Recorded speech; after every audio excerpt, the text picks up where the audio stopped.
pair of jeans, a shirt or two. We didn't pack as if we weren't going back. It doesn't matter if it's true. I've got a feeling love will give us what we lack. The world is waiting up. The world is waiting half a step beyond our door. Yeah. And if it's not enough, I wanna see the stuff the world has got in store. I wanna take it all in, I'm falling. The cityscape by night, wanna catch in my photos. Where you go, every corner twice as bright. They'll be my treasures forever. When I can't hold you tight, I'll see the Stockholm lights. The Stockholm lights, the Stockholm lights.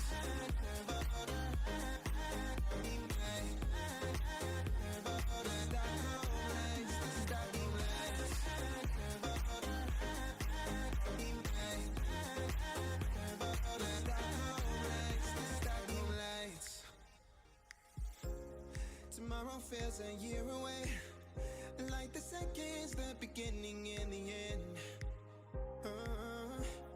But if in time it's yesterday, your picture's gonna bring it home to me again. The world is waiting up. The world is waiting half a step beyond our door. And if it's not enough, I wanna see the stuff the world has got in store. I wanna take it all in, I'm falling. The cityscape by night, wanna catch in my photos. Where you go, every corner twice as bright. They'll be my treasures forever. When I can't hold you tight, I'll see the Stockholm lights. The Stockholm lights, the Stockholm lights.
Oh, let's go. Welcome back, gamers. Welcome to the first round of Conqueror League Titan Esports playoffs, and we're getting geared up for the Rubber Duck Gaming versus Yoshi's Internet Sucks. I'm here joined by none other than Sandbag and Crims. We're going to do a little bit of analyst on this. We're switching it up this week. I know you're coming in hot with the casters, but my name is Goose, the founder of Campino. And we're going to break down these teams for y'all before we get into this live playoff matchup, this best of five tonight. That's absolutely, and from what I'm told, you know what I'm saying, Crims and Sandbag before we got in here, from what I'm told, we're in for a good one. So really quick, Crims, Sandbag, y'all been casting this entire league for the last 8 weeks. What are some of the things that have been kind of staples across some of the games you've been seeing that we might see tonight? Well, I've been here from the beginning, so I'll just chime in here. And the answer is there are no staples of the league. Everyone here is a unique player, and they will be playing their own style today. Of course, there are going to be some champions that were going to be permanently in the meta, but Smolder, being one of the champions that just got heavily nerfed today, probably won't be making an appearance. So Smolder's not going to be here. Of course, team fighting champions like Aatrox and the Orianna, everyone seems to play those, or the Ornn. So, but other than that, everyone has their champions that they love to play, whether it be the Callista, whether it be a Braum. So we're in for everyone's unique style here today. Let's go, Sandbag. What do you think? What do you think on terms of some of these staples, some of these meta champions? I know we're playing on the live patch, so things are a little bit wonky right now. Smolder's like out of the dust, like Smolder's been on top the crowns for so long, and now it's like who? Okay, well I'm actually going to switch it up. Who do you think comes in place of Smolder, Sandbag? Who do you think is going to be like kind of like maybe a difference maker as we play on this live patch throughout playoffs? I mean, I think that one's pretty easy in terms of taking over the hyper carry, the Smolder situation. That's Zeri, right? If you're putting all your eggs in an AD carry basket, you want somebody hyper mobile, you want somebody who can provide basically solo DPS, that's going to be Zeri. And some of those more enchantery style champions did get touched down in the patch, going from 1k down to 800 with the support items getting tapped down. So we could see a resurgence of some of the lower economy supports that could actually take some further towards the Alistairs, the Nautiluses that don't need the income, which might push you further away from the Zeri and towards your Jins, your Varuses, your other ways of playing the map, such as the Aatrox you said yourself. Let's go. That's incredible. I think so I was looking at some of these stats earlier. And they're pretty even as far as these teams go. Rubber Ducky Gaming and Yoshi's Internet Sucks, but there were some stats, some team stats actually that kind of stuck out to me. And it's that in terms of like kills and deaths in KDA, Yoshi's Internet Sucks kind of comes out on top. But when it comes to some of these stats around some of these more fundamentals, like the CS, the vision score and things like that, Rubber Ducky Gaming really seems to have a critical hold, and that is really the only difference that I'm seeing in these teams. So as we're talking about Smolder no longer being in charge and more of some of these team fighting champions that do kind of require a little bit of time to like ramp up the Zeris, do you feel as if Rubber Ducky Gaming, who actually came in with I think three people in that showcase, and it was their bot lane was showcase. Do you think this bot lane is going to be a lane to watch as like some of these more team fighty kind of champions, as some of these low econ, and if they're going low economy, they're probably going to be roaming as well. These supports kind of come into this meta. Do you think like that kind of switch will give Rubber Ducky Gaming the edge in this matchup, or what do you think? Well, it is going to depend on who they are bringing into this game here, because Rubber Ducky Gaming and some of the teams as well are known to switch around who they're playing here today. And so I believe that they are going to be playing Taitom as well in the bot lane here today with Mojojo. So it's not going to be Odaro. And I mean, Taitom, I know Taitom personally. Great support player. Does like playing something like the Braum, so they could look to play something aggressive down in the bot lane. And I think with Mojojo, that's going to be a pretty decent style for them to pick out. Nate Striker really good on the scaling mid lane, so I think playing towards that bot lane, you kind of snuffed it out there, Goose, is going to be a very viable strategy for them to play today. Okay, let's go, Sandbag. What are your thoughts on either how do you think this bot lane kind of plays out, or what do you think in terms of like the lane that might be the lane to watch here? I mean, bot lane always ends up being the lane to play for. In terms of these individual matchups, I'm here on the 11th hour, right? For those of you behind the scenes, I was given the nod 4 minutes before we went live. So I'm here to experience this just like you guys, right? Whoa, This is, well, I'm coming in fresh super prepared. to figure this Definitely. out.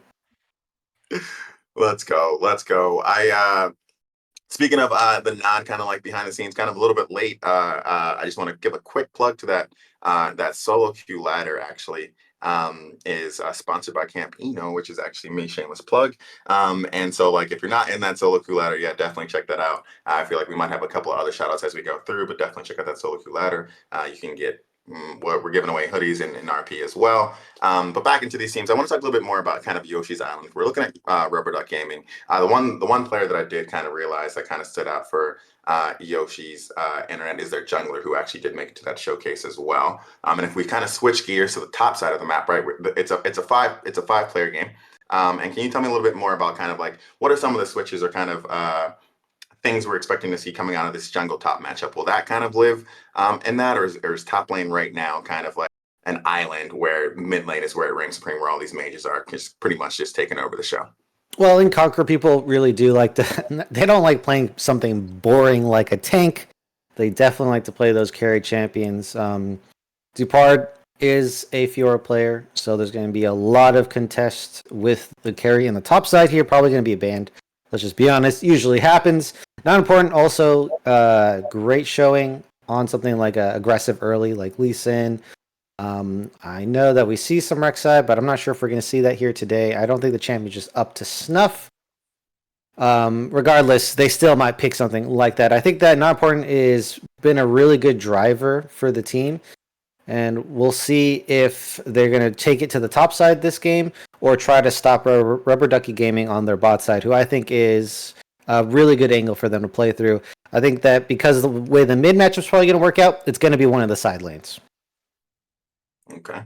Sandbag, any kind of any thoughts on like how like this top lane matches up? Krems is thinking that it's going to play out in these side lanes because we're not going to see the tanks. We're going to see a lot of the bloody things, and that's kind of probably what I'm assuming Yoshi's Island kind of goes towards is some of these more high skill champions, just based on the stats around how their KDA is very high. They're definitely a very skilled and technical team, and they definitely probably rely a little bit more on a little bit of these skirmishes, these scavengers in the river as well, where Rubber Ducky Gaming is probably a bit more methodical in their actions, just based on the data analysis here. Absolutely, yep. Something like some towards the top lanes. Something that I've seen finding its footing a little bit is the Olaf as well. If you're talking about these scrappy, skirmishy style champions, the Olaf wanting to just absorb some resources on his own, if you're trying to go more low econ towards the bot lane like we talked about, it's could very well be a Clash of Two style, you know, an all-star bot lane versus maybe a scrappier team, maybe a bit less clean, try and break you down and make it a bit more give and take. Okay, so you're thinking kind of like it's pretty much Rubber Ducky Gaming's bot lane versus Yoshi's Island's top lane here, or do you think that? Well, let's give some credit to the entire Yoshi's Internet Sucks team here, because in order to get here, both teams are sitting at 5-2. They're only split by I think maybe one game difference, and I'm not even sure if it looks different in some of the places that I've looked as well. And so they're both coming in at 5-2. They're the 8th seed and the 9th seed. They're right in the middle of the bracket. I want to like maybe zoom out a little bit and kind of talk a little bit more about Conqueror, because we do have 2 weeks of playoffs coming up. We're going to have all kinds of games. There's seeding games going on tonight. There's these the lower half of the bracket is also playing in order to get into the next round as well. And so before we kind of jump into the draft, what are some other things that you're seeing coming from some of these other teams in terms of like things that we should be watching emerge throughout the playoffs, especially as we're playing on this new patch here? Well, I'll take this one. I think that right now, mages are just absolutely crazy. They provide so much value to the team fight. And recently, we've seen a lot of the other non-mages been substantially nerfed over time. So TF is gone. Akali, champions like that. Akali's like playable, but not the best. A lot of these assassin champions have their items nerfed, and that just makes mages more stable. They're going to continue to be better. And so the only counter mage options are going to be those artillery mages. And Azir was banned just for the bug for so long. I don't know if that's going to be affecting the playoffs. Maybe some people are going to be rusty on the champion. Who knows? But the artillery mages are going to be what I think going to be the primary counter. Maybe something like Vagar might come out as well to the standard Oriana. And that's just what we're going to have to see. I know other players play like the Anivia. You could go the ASOL with the super scaling. That's going to be something pretty surprising and new that I think will be making a visit to these playoffs that we haven't really seen much of. And so that's going to be the question. What's your pick into the counter, into the control mages? And what control mages are you willing to pick up here? Let's go. So we're about to get into the draft here, and I think the last thing we can definitely do is, of course, is just to get some quick and simple predictions before we hop into this best of five here, where Crims and Sandbag are going to take it away. But before you actually get to see this draft, I kind of want to get this like raw, kind of uncut. What do you think? And we'll start with Sandbag. How does this play out? Are we looking at a best of five? Are we here until 1 p.m. or 1 a.m. in the morning, or is this going to be kind of a clean sweep in terms of Rubber Ducky Gaming because of that bot lane that they got going on, or do we think this jungle and this mid lane duo of Yoshi's Island will take over? Like, what are we thinking in terms of these predictions here? And I'll start with you, Sandbag. What are you looking at? I'm looking at 5 games. I've just got here, but that's what I'm really pulling for. I want to see. I have no background information at all. I want 5. I want this to be a long series, as much entertainment as we can pull. Let's go. Right. We're going for that 5-game banger. Crims, how's your voice feeling? Are you ready for that, or what are we looking at? This could be a toss-up. I think it's going to be a 3-1. Either way. I think once one team gets the lead, the other team is going to get shut out here. I'm going to go Rubber Ducky Gaming. I don't know if they're going to pull out a roster swap mid-series or something crazy. Who knows? But I think I'm just going to have to give it to them. I like their consistency in the way that they play in the mid-game. So we'll see if that happens or if it just goes absolute crazy today. Awesome. So we got that 5 games from Sandbag. We got the 3-1 in terms of one of the teams for Crims, looking at probably Rubber Ducky Gaming. I'm going to go Rubber Ducky Gaming. I think those fundamentals are going to pull them out as well. Another, I think it does go 3-2 Sandbag. I think these teams are way too close to not go 5 games, but I think those fundamentals of that CS and that vision score is going to be just enough to get Rubber Ducky Gaming over the edge. We are actually ready to go with draft for the first round of the Conqueror League playoffs with Rubber Ducky Gaming versus Yoshi's Internet Sucks here with Crims and Sandbag. Take it away. All right, here, Sandbag. Welcome to your first game of Conquerors. And we have Yeast on the blue side here. And now we can fully see who is playing on Rubber Ducky Gaming. Their first roster, at least for game number 1, we're going to have the Dupar in the top lane, Consul Diana. Of course, we know about Nate Striker, and the support pick is going to be Ty Tom. And this is going to be their initial roster. We'll see what they do as we go through the draft. I imagine Fjorban coming second round, but for now, should have ourselves some nice target bans. I'm trying to pinch the pool a little bit of not something that's finding meta success, but finding personal success, right? In a world where comfort is king, target the champions and take out that upper ear, that cream of the crop. Yeah. So Rough Luck being the highest on paper in terms of rank here, could be facing a lot of target bans. The Ezreal is going to be removed. Consul Diana, in fact, does not get to play Diana. So there's that. They're double banning jungle so they can secure themselves a nice jungle matchup. There's the Volibear. I was about to talk about it. No real counters in the meta right now. Super strong early and flexes top and jungle. So what a banger of a pick, and they're going to pick it up first. Karma has been nerfed, so I think we're just not going to see the Karma priority anymore as well. Yep, Karma slowly falling down a little bit, although to its credit, Volibear was also nerfed down a little bit, right? It's the CDR on the ult, and he got some boost speed off, if I'm not mistaken. Yeah, could be a very, very important movement speed nerf here. So they're going to go ahead and pick up the Caitlyn. I'm not a fan of just blinding Zyra, but I know a lot of people think differently here. But, you know, picking something like a Zyra Caitlyn certainly going to make it rough for the Xayah and the Rakan in bot lane here. And so Yis have secured themselves a very strong bot lane matchup. Rubber Ducky Gaming, it looks like they might just be taking it to the top lane and play through Depard. Looking to smash it open. This is a vintage bot lane, though. I'm surprised there wasn't more of a reaction from you. Zyra Caitlyn? Feels like it's been a while since we've seen this, like, fully looking to slam lane. A lot of people have been dodging the Caitlyn, but I mean, into something like the Xayah, who is not really getting that much play. Like into the Jin and the Varus, playing the Caitlyn's a bit of a gamble. A lot of people don't like to play that. There's the Fjordben. But if you're going to pick a Xayah Rakan straight up, I think Caitlyn is one of the champions who are up to the task, and the Zyra is going to give them a lot of lane dominance, something Caitlyn likes. Gwen also being removed from Depard's pool here, as, again, more junglers. They want to make sure this Volibear flex is not going to be as flexible here. First pick up for them. I'm hoping they pick mid lane. We'll see what they do. Yeah, trying to give, if you're talking about Dupard being primary, well, maybe not primary carry, but someone they love to play through, covering it off. Instead, the Ornn lock, flipping that as an answer. Good matchup into the Volibear temporarily. A different style early on in game one. Well, they did ban themselves the counters of Ornn right there. I still think there's one more. Okay, Mordekaiser, Aatrox are still up.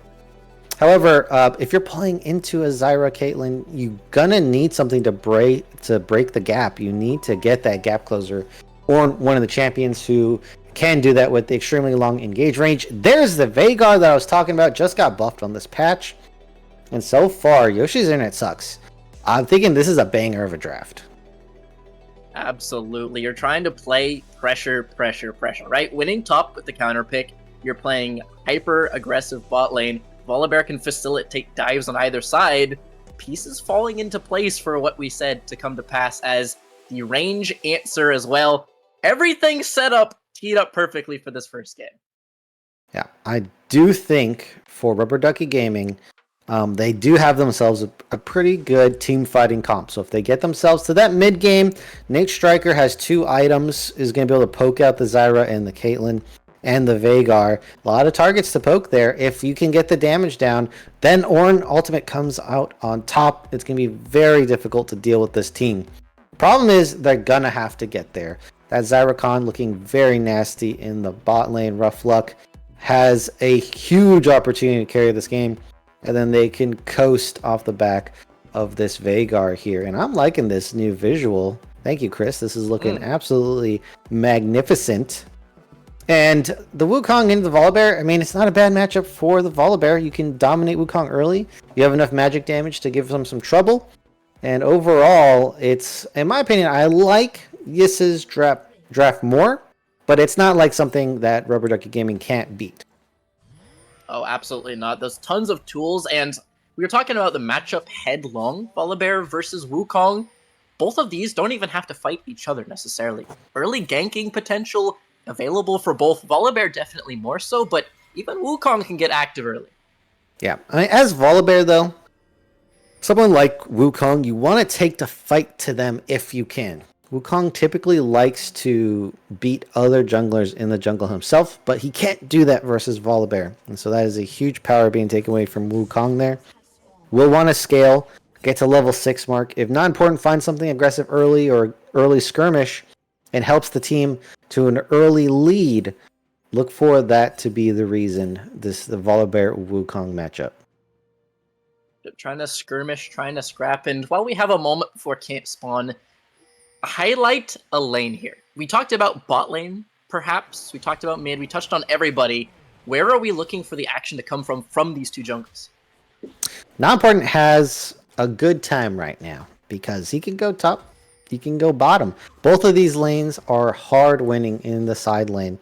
And so if they facilitate through these side lanes here, they can get every objective. So honestly, just because the way the draft's set up, they can play either side. And that's going to be very difficult to handle here, Lian. Going to hit a nice little snare there. Early damage coming through, early poke. Look at all this range and pressure being generated. A level 3 dive would be crazy. I'd love to see it, but I don't think it's going to happen. Yeah, you and me both. Not sure it's quite that hard a lane. Zyracon, no slouch. While they do lose outs, they're not to be pushed around.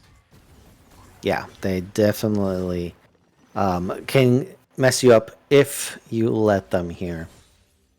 I think that this mid lane's going to be pretty boring, though. Let's be honest. Let's be honest, Sandbag.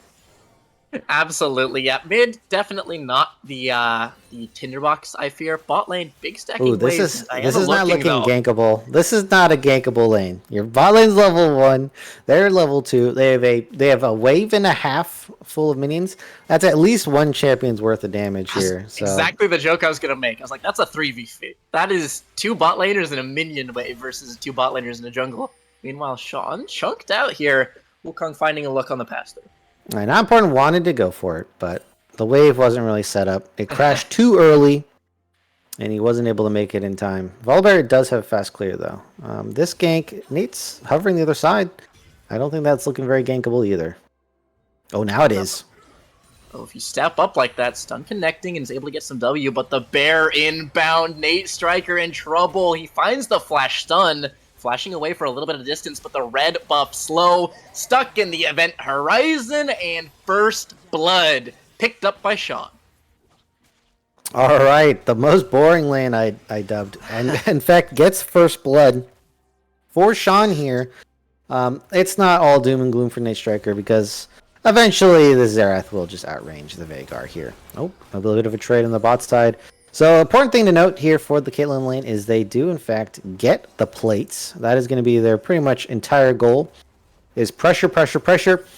Get those plates, get a gold lead, and deny gold from Mojo Joe here. Yep, trying to make sure that you farm as many as you can. If you get the full thing by 14 and keep moving and keep sliding down the map, try and pick up maybe second, maybe third down the line. Dream situation for the spot lane. Yeah. Meanwhile, topside, Mordekaiser into a tank should be a pretty easy matchup. Dupart can do something early. We'll see if they can.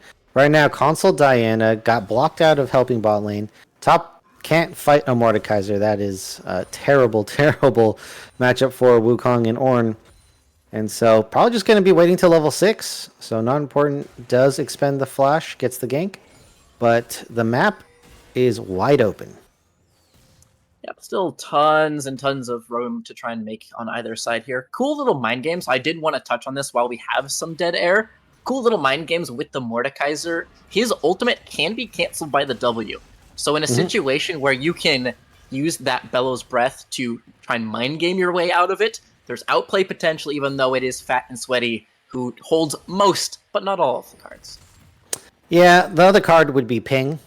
And if you're on 10 ping, I think it's very doable. But we're not on 10 ping, so Depart has to do a little bit of prediction there. I was going to say, it's a read, right? At that point, yeah. You can't do it on reflex. You got to just go for the hard read. Yeah, and most of the time you want to ult the jungler anyway, because the jungler is a lot weaker than a laner most of the time. Not always. But I was more even just talking outside of lane, like in a team fight, you can interrupt the recast of Call of the Forge God, like second cast. So you can try and you're interrupting, but then Ornn can interrupt the interrupt with his W, and so like the layers start to kind of peel through. It's a matchup I actually really enjoy. Yeah.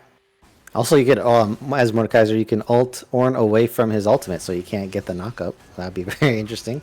There it is, level 6. We'll see if it happens. Yep, he's going to be able to get some chip damage onto the tank, but still lots of HP to work with and plenty more MR. As you see the items pouring through, he's building those up in lane, so no danger to be had. All right, we'll see. So, Fat and Sweaty has push, and now the problem with trying to do grubs without Prio is, guess what? That top laner is going to mess with you, and he's a level up right now, and you don't have your ultimate. So, Fat and Sweaty gets his hands on you. There it is, with the ultimate he's as well. able to find the ult. Into the Death Realm you go. Passive ticking. He has that 3 autos. Console Diana trying to step away from the Decimate, but can't find his way out from the Q. One more auto will do it. Can he close the gap? Marching forwards. There it is. Obliterate with the dunk. And Fat and Sweaty hassling the jungler on grubs. Yeah, and you just need that prio. Even though the enemy jungler is doing the dragon, you cannot make that play. And as a jungler, that feels really bad when you can't trade the map like that. Oh, yeah. And I think it has to do to this draft. I think this draft from Yeast is just so much more potent at this stage in the game, and it's showing. Oh, it's just absolutely oppressive. We talked about side lanes were a feast for not important. he didn't even have to do anything. He was able to hit the objective and have his lanes do it for him. Just, you're talking about nightmare for Diana. Dream, however, Bellows Breath plus the Brittle Call of the Forge God, the recast will kill, and there it is, Dupard picking up an answering kill in the top lane. There we go. So Dupard does strike back in. We didn't want to see Fat and Sweaty die. We had to pan away for the kids. PG-13 rating coming through. We have a 2-1. So things like that, Rubber Ducky need to keep themselves in the game. Remember, their strength is going to be that team fight. And the closer we get to that 5v5, while they are even, is going to be better for them.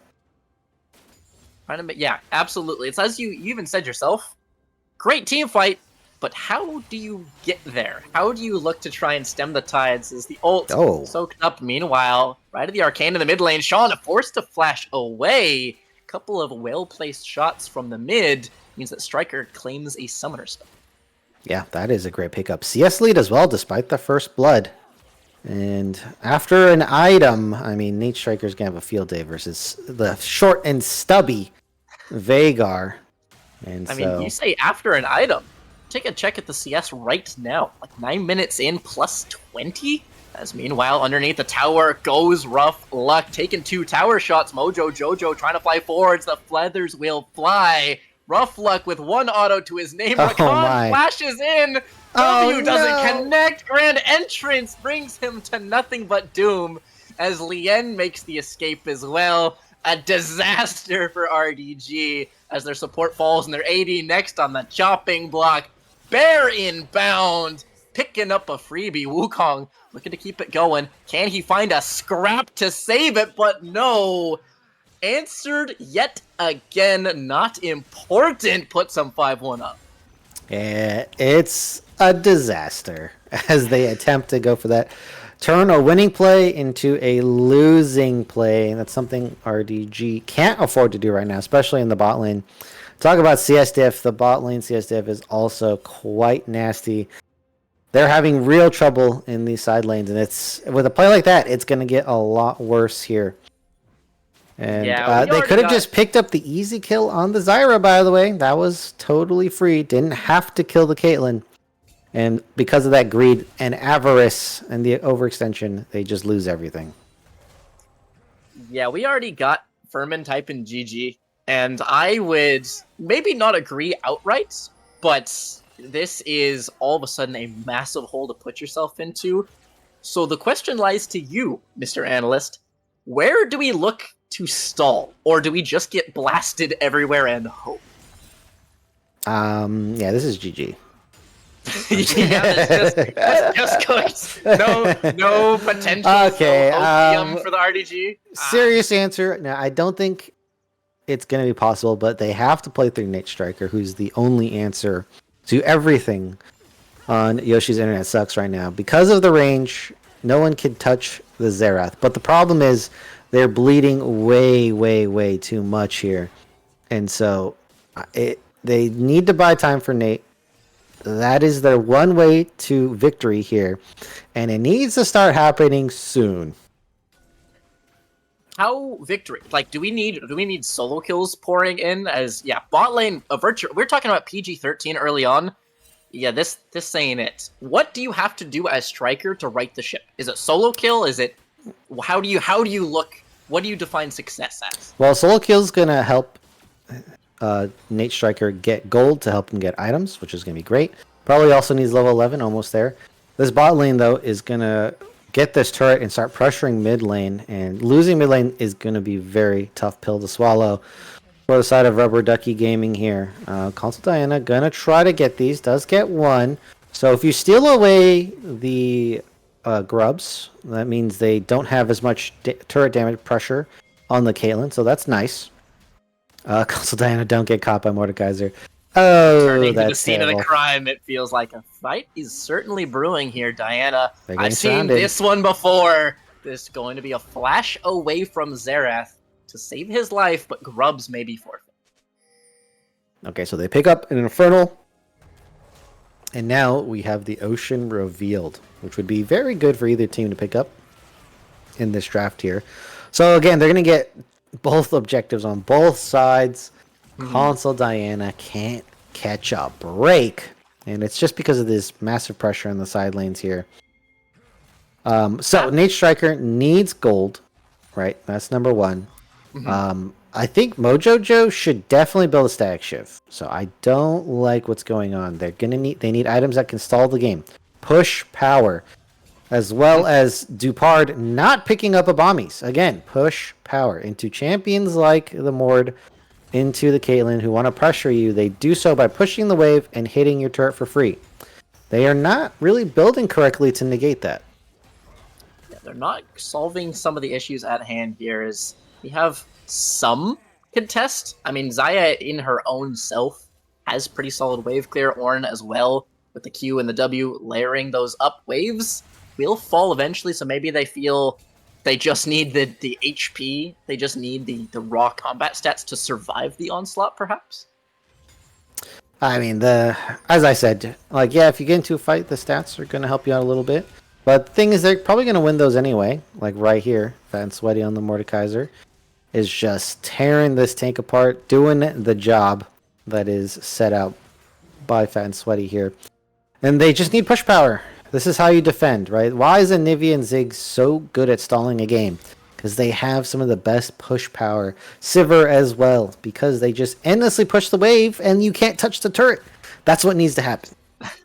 Just no sieging at that point. Your towers don't even take a scratch. Xerath, to be fair, Xerath, we have 80 carries, we have Ornns, we've got some wave clear, so they do still have tools even if the itemization doesn't double up. Do you think they need a play, however, to try and stall this, or is it okay just turtling for now? Yeah, they should. They just really need to turtle. Once the game starts becoming 5v5, that's even with a gold deficit. That's when your team comp starts to activate and the value comes together.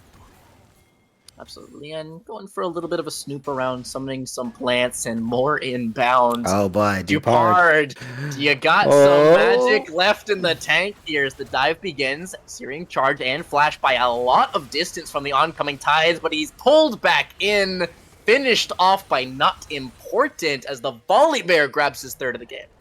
All right, didn't feel like using the ult to run away. Might have been the difference maker there. You can use the ult dash just for an extra little jump, so you can get the E, the ult, and then you can flash away. As the Rift Child's going to be put to use quite early.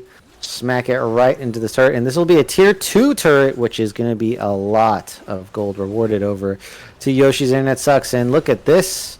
Absolutely steamrolling through this turret, and look at the gold lead that is blossoming here. Yup, so much standing gold getting mopped up in those structures. Over 5k in 15 minutes. Breakneck pace. We're talking about this from Rubber Ducky's point of view a lot of how to come back, how to stall, but YAS, any play feels like a good play, right? With wallets that fat, fights will just naturally swing their way. There's a couple ways they could still mess this up. But I think, honestly, they should try not to fight. They don't need to fight to win at this point. They just need to get Caitlyn hitting these turrets and play the pressure game, and they could pick up dragons throughout for free, basically. So I would prefer if they don't fight, let RDG make a play into you and potentially force them into making a mistake. An unwise engage would be the trick. Cancel Diana, slipping over the wall with that clone. I feel like we've come back multiple times, but waves. Eyes on waves at all points. Both sides already fallen. Next up, mid lane. 26 seconds on the Drake. Set up your waves. Pick up your objectives. Rinse, repeat, rinse, repeat. Yeah, and Mordekaiser gonna walk up top lane, push this down. Try to get some pressure on this top side. Dupard as well as Mojo Joe going to roam up as well. If they go for Fat and Sweaty, gets a good ultimate, that could be a potential 1-for-1 trade, 2-for-1 trade, and they guarantee the dragon. Meanwhile, numbers start to lean up towards Mord, but as you said, ultimate available. If you're a Rakan and trying to find an engage, that is a one-way ticket. Meanwhile, Drake down to 4k, not a red soul, looking for the snipe out of the ultimate striker, going for something cheeky, but steady hands on the Volibear puts them on soul point in 17 minutes. There it is. And this is quite a fast Dragon Soul point as well. They're going to try to pressure this top side trade. I mean, this is, if they can get this turret, definitely will be pretty good. Well worth it. Diving a Mordekaiser, though, quite difficult. Not the call, and your wave will explode here. TP as well. Diana is going to be slipping out. I believe they ulted the clone. If we could flick the camera back, if I'm not mistaken. Yeah, console Diana's out. Mord gotten bamboozled on that one. Now no ult. He is vulnerable. Get him. 1 versus 4. The Juggernaut is going to be jumped on. Fat and sweaty down. Oh, R2 extra. finding the knock up as well. Sean forced to flash away. The Cycle is going to be able to knock him in the air. Trading it out. A heroic death. Meanwhile, underneath his tower, the tower behind his tower, Zareth will fall. Blood spills. 2 for 2 across the map. As just chaos breaks out. Okay, well, trading even is not bad. They really want to get this turret at least. So Dupard doing their darnest to get this wave in, get that damage. And if they pick up a bounty, that's an overall positive play for them. Unfortunately, though, they did lose another tier 2 and the tier 1 mid lane. So in terms of turrets, maybe they get even overall. I think they made a little bit of gold. Clawing it back, and that being said, stagnation is honestly a good thing for this red squad. Like, you can freeze this gold differential and then just keep piling 1 gold for 1 gold all the way up the line. This is actually fairly positive for RDG, even if it is a neutral play overall. Yeah, I mean, the longer they extend is great. Unfortunately, they didn't get a dragon. That would help them extend by at least, 5 minutes-ish. Baron's on the plate now, so Yoshi's Internet Sucks could potentially just go for that and get a game-winning fight or get the Baron for extra pressure on the Caitlyn. So it's a lose-lose for Rubber Ducky Gaming. It is a potential for Yoshi's Internet Sucks to mess up, though, right? If you don't get a good setup and they find a great engage, that is a way for them to get back into the game. Absolutely. They were the team fight comp, right? They have the ability to turn fights with a sloppy play from YIS. The question becomes, can you give this dragon? In a world where you can't pull off this fight, do you just all in anyway and hope to play for the team fight? Or do you reckon you could play against the soul, or is that just too much to bear? Yeah, that is going to be a bit rough. I think they would have to feel it out. Nate Striker gets poke out on 2 people, then it looks very playable. They're going to face check this. That is quite dangerous. Not getting snared with that root. Very narrow miss, and no clone available, but survives this time. Yeah, they are not pushing the wave up here. And Yis can just completely sit in this jungle, daring Rubber Ducky Gaming to walk in, asking for them to. Dupart has Heartsteel, gets 1 proc in exchange for about 500 HP. It's permanent stats, however. 30 damage? That's permanent. That doesn't go away. That is an infinite stack. If, the HP can be regained. The stack is forever. Yeah, but until your turret dies permanently. Well, there's no champion. I mean, I guess Azir can bring it back technically, but there's no champion that brings back your turret. Yeah, so you could get your HP. Structures are also unfortunately permanent. And speaking of permanence, permanent buff inbound. 1 minute till what feels like RDG Doomsday. Items, let's be honest, don't look up to the task. I don't know how you're ever winning this fight in open ground. Well, Nate Striker has 2 items, so I think that's enough. Now, is it going to be slim margins? Yes. But if they poke out the squishies, then that's going to be a potential 3v5 or 4v5. And that makes it sound a lot more doable if I say it like that. This is true. However, so can Caitlyn, would be the other side of that coin. Yeah. Caitlyn can probably just press her R key in the general direction of someone as they find the Wukong, jumped on and blown up. Rough luck picks up the enemy jungle. RDG might not even get a chance to contest as their smite is dead for 30, Draken 7. Yeah, that might just be the case here. Dupard and Fat and Sweaty up here just pressuring this Ornn, preventing him from coming down to the team. Exactly what you want to do. And yep, this was looking mighty uncontestable. No jungler. How can you even think about doing dragon? Yeah, and for the RDG fans among us, that is going to be Soul Collected. YIS in the driving seat. We have a quick pause as you saw the Velabear has disconnected. We'll feed you more information as soon as we have it. But Crims, this is a terrible time for a pause. This feels like the morgue is open for business on day 1 of the series. I don't know. Fnatic pause strat, maybe. Who knows? Maybe you bring anything. Maybe they're hitting the DDoSes. I hope not. They're hitting the DDoSes to win this game here. Unfortunately for them, I think even if Volibear does DC, I think it's still very winnable for Yoshi's internet sucks. So, best of luck. I'd actually agree with that sentiment right now. If you took YIS and scratched the Volibear, that's probably still a winning team fight right now. It would be pretty rough though. They have no engage, but if they did if they pressed RDG into engaging into the Zyra and the Veigar, oof, that would be very, very difficult to make it through. I will also try to avoid the low-hanging fruit of YIS stands for Yoshi's internet sucks. Mm-hmm. Having a member disconnect 22 minutes into the game feels foretold, almost. Okay. Yeah, I mean, I don't know if you're implying that not important is Yoshi, but I feel like a team whose name is Internet Sucks disconnecting is inherently funny, regardless of the Yoshi component. While it does make for a banger icon, DCing with a team the icon is up there. You think about it like, man, what would they even draw? And it's like, it's just Yoshi with angry Yoshi with the internet sign that says it's not working. Like, perfect. So, I mean, if I was handed that photo, if I was just handed that photo in the street and asked what's the name of this team, I'm probably coming pretty close to Yoshi's internet sucks. So, if anything, what it's is very a logo? accurate. Yeah, exactly. What is a logo if not just an embodiment of the team? And the logo, absolutely an embodiment of the. I'm again the disconnect. Well, then how would you rate Rubber Ducky Gaming logo then? Again, I think it's pretty true to brand. I like the logo. It's not even a rubber ducky. I think it's a duck. I would sue for what's the word? What's the word for where I've been tricked?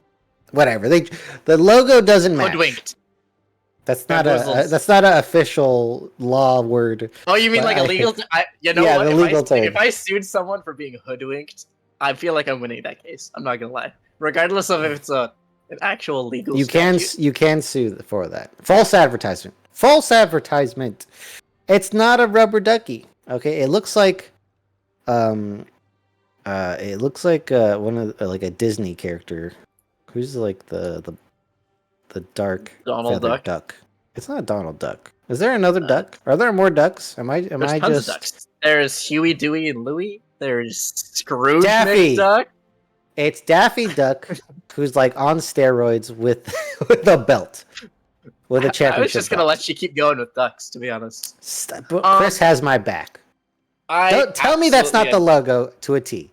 It's Daffy Duck juiced up with a champion's belt slung over the shoulder. Tell me I'm wrong. Hang on. Again, remember, I'm the new kid on the block. Let me find this logo because I remembered he was a duck and nothing more. Give me a second. Let me find this. I'm giving you plenty of time. Gaming. Man, I love pauses. It's been a while since I've cast a series with a pause, and you get just so lost in the weeds so fast. It's such a good maybe time. we get. I don't know if Chris wants to pull it up. Maybe that's a nightmare. But it's my second favorite game. Asking production to do ridiculous things, which they definitely can't do, just to put them on the spot, just to flash the logo on screen. Let's put the logo side by. We're having a logo duel right now, production. So let's put the logos side by side. Because Cream's trying to sue for false advertising. Yeah. So it's not a rubber ducky. I've been lied to. But I feel like he's definitely gaming.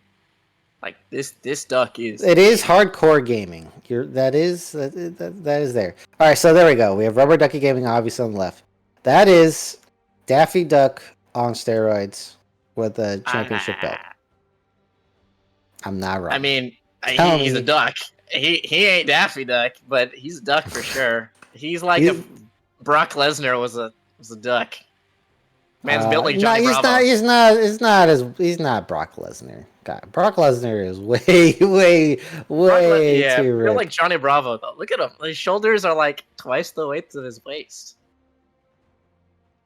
No? Yeah, Or is that fur? Or the feathers? I I suppose. do like the angry Yoshi though from Yes. I like that a lot. It's a nice feel. Not to mention, Yoshi's internet sucks on the logo. I would guess that 100% of the time. Rubber Ducky Gaming maybe less, so it's maybe a bit more hostile than I otherwise. I might. We could do a vote in chat. Maybe Vote? Who's got the better logo?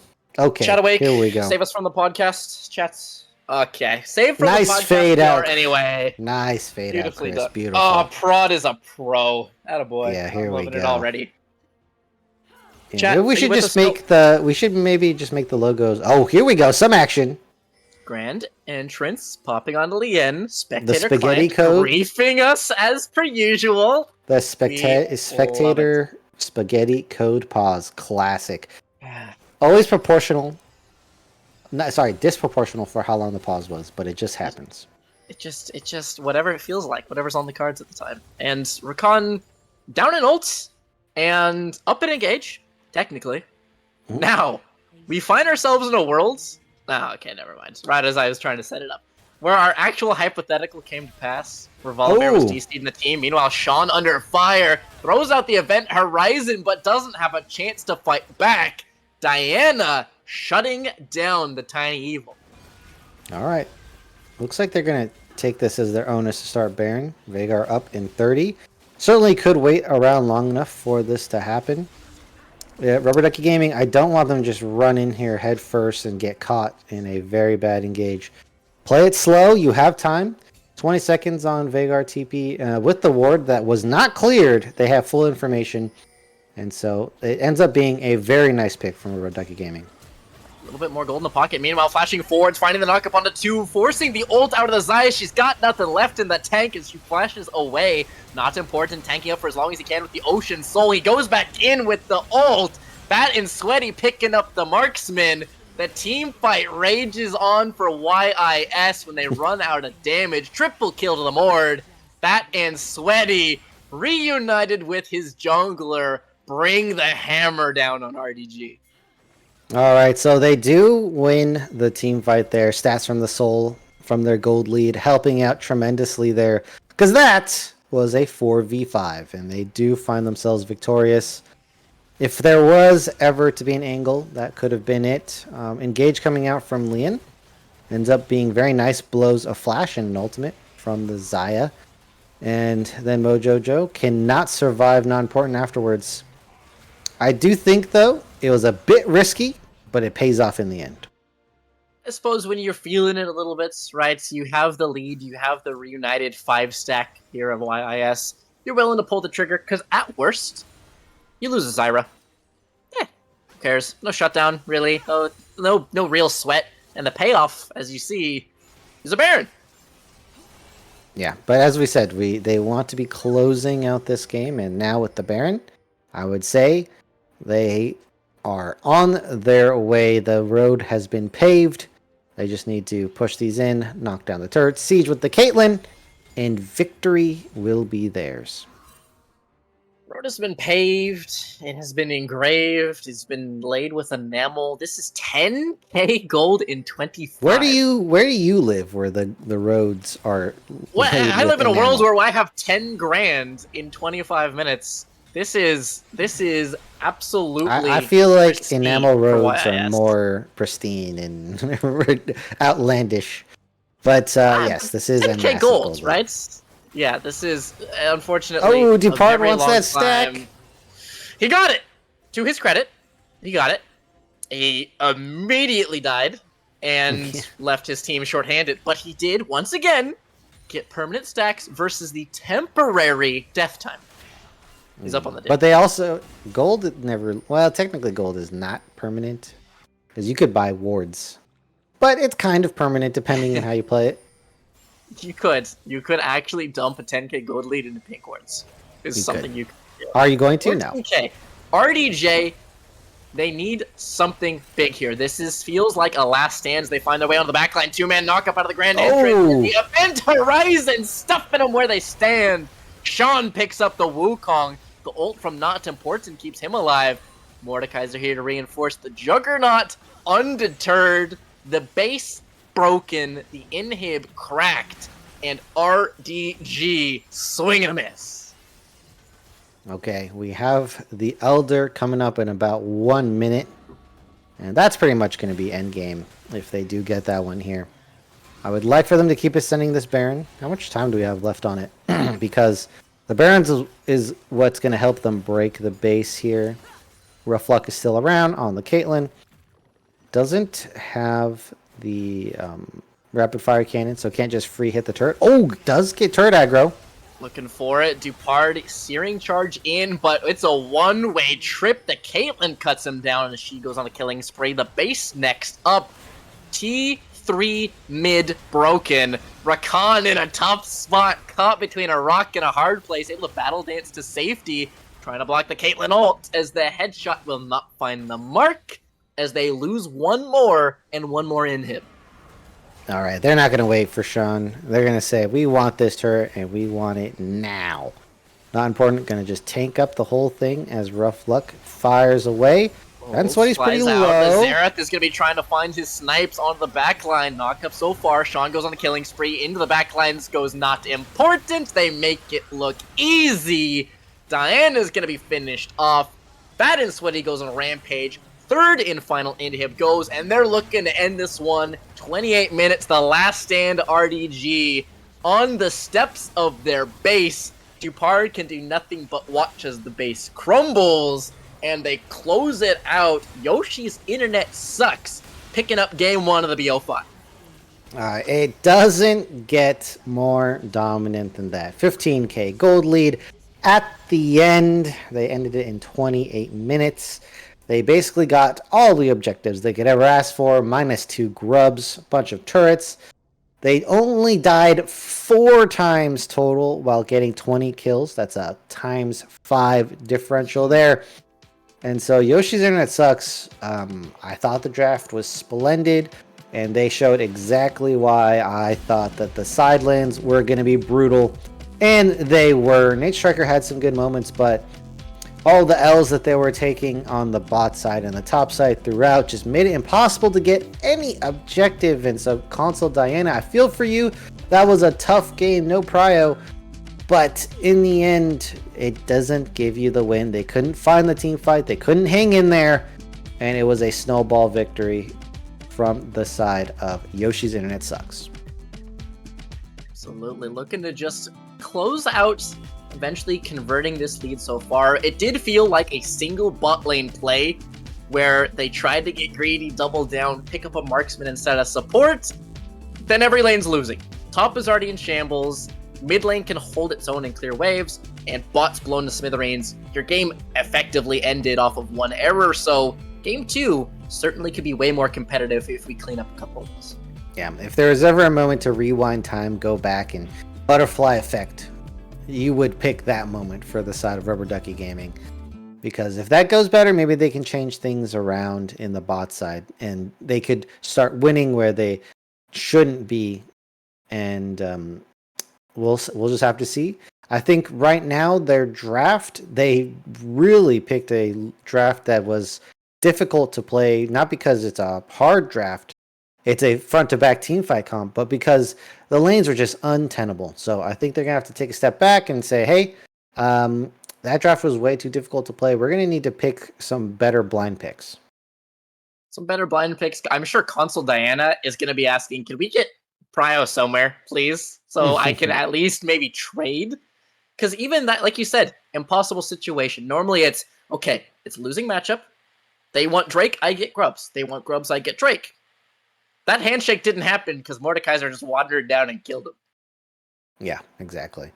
And that happened multiple times as well. The second Grubs, again, Fat and Sweaty came down to ruin Console Diana's day. So I think that we've analyzed as much as we could from this draft. I think it's going to be time to send it to a small break. When we get back, we're going to be ready for game number 2.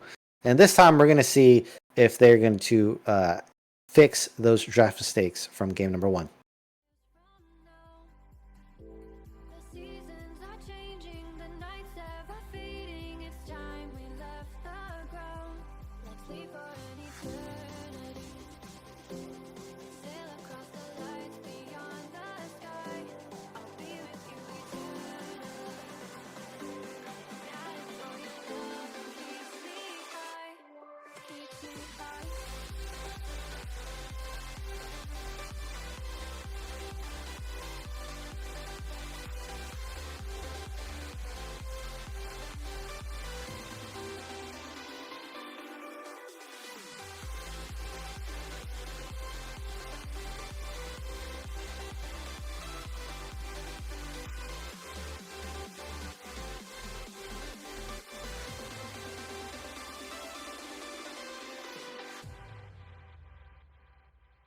Can I be your star tonight?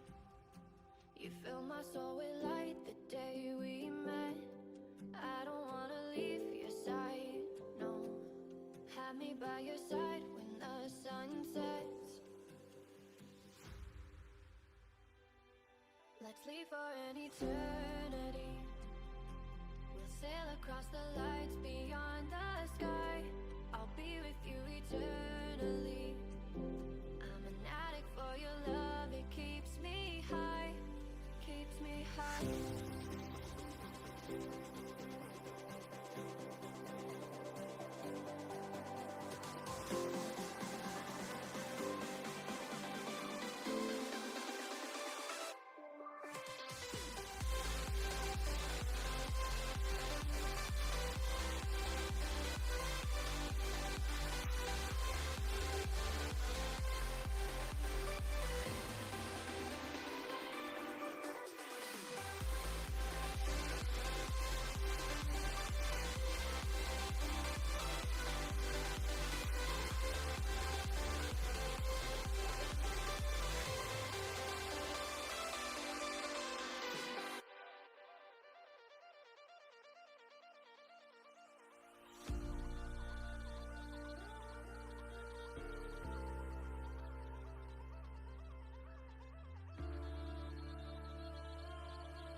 Wait for me, I'm not far behind. I know that I can change. Remembering all of those nights beneath the window frame. Don't know why we keep going round in the same place. Can't decide to live my life on the ground or in outer space.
say goodbye. Don't make me cry.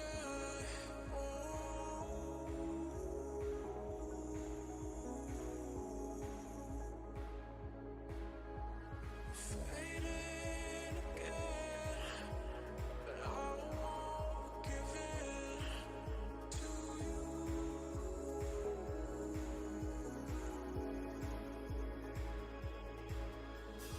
Don't say goodbye.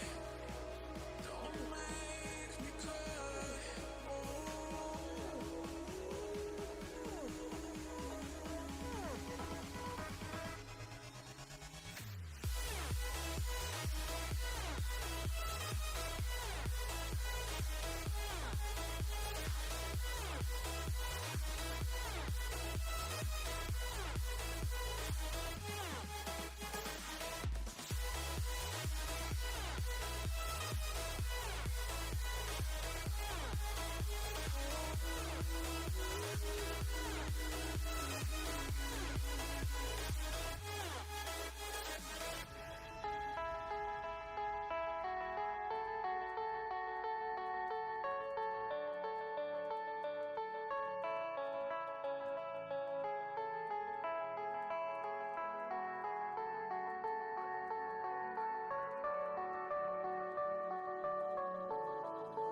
Heard them say our best days pass us by, and most long for a place that they never find. I'm afraid I wake up when I die, and it is too late to climb any mountain. Time is of the essence, the blood running through our core. It's best to not feel sorry when it's over. I will be the greatest that you've ever seen before, and I'll stay eternal.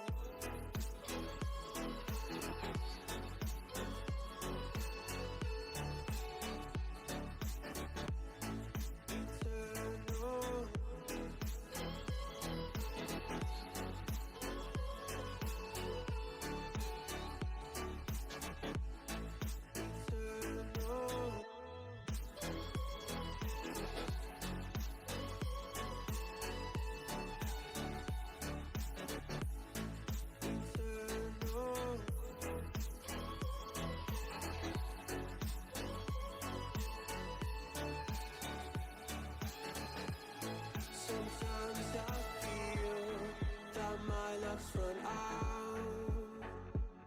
When things don't go to plan, I kinda lose my mind. I hope it's real, this life comes around. Just keep your faith and search for the fountain. Time is of the essence, the blood running through our core. It's best to not feel sorry when it's over. I will be the greatest that you've ever seen before, and I'll stay eternal.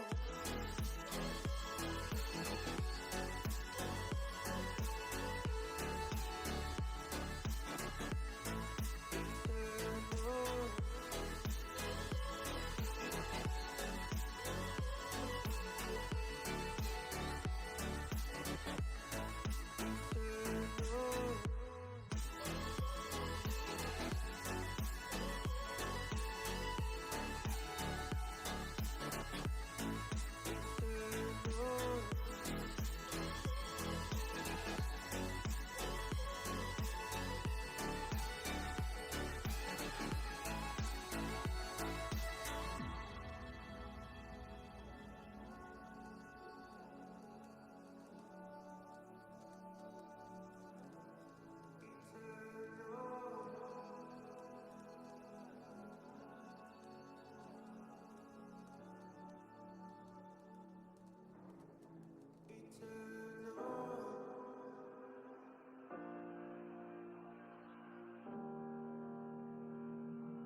Every time we say goodbye, they all see that it's a lie. 'Cause we always give it one last try. Yeah, you've watched me break 1,000 times.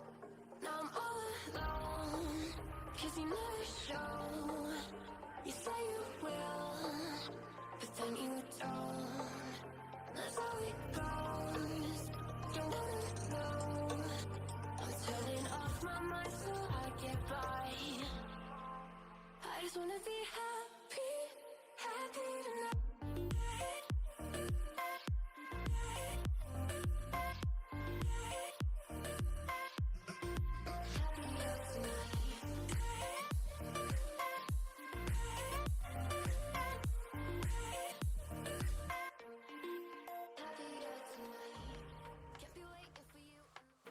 All right, everyone, welcome back, and we are live with game number 2 between Rubber Ducky Gaming and Yoshi's Internet Sucks. As Yoshi's Internet Sucks picked up a dominant win in game number 1, less than 30 minutes, and they are looking to go back to back here while Rubber Ducky Gaming trying to get a foothold in this match, and they're gonna start doing that by subbing in Ordaro for support. No more Tai Tom.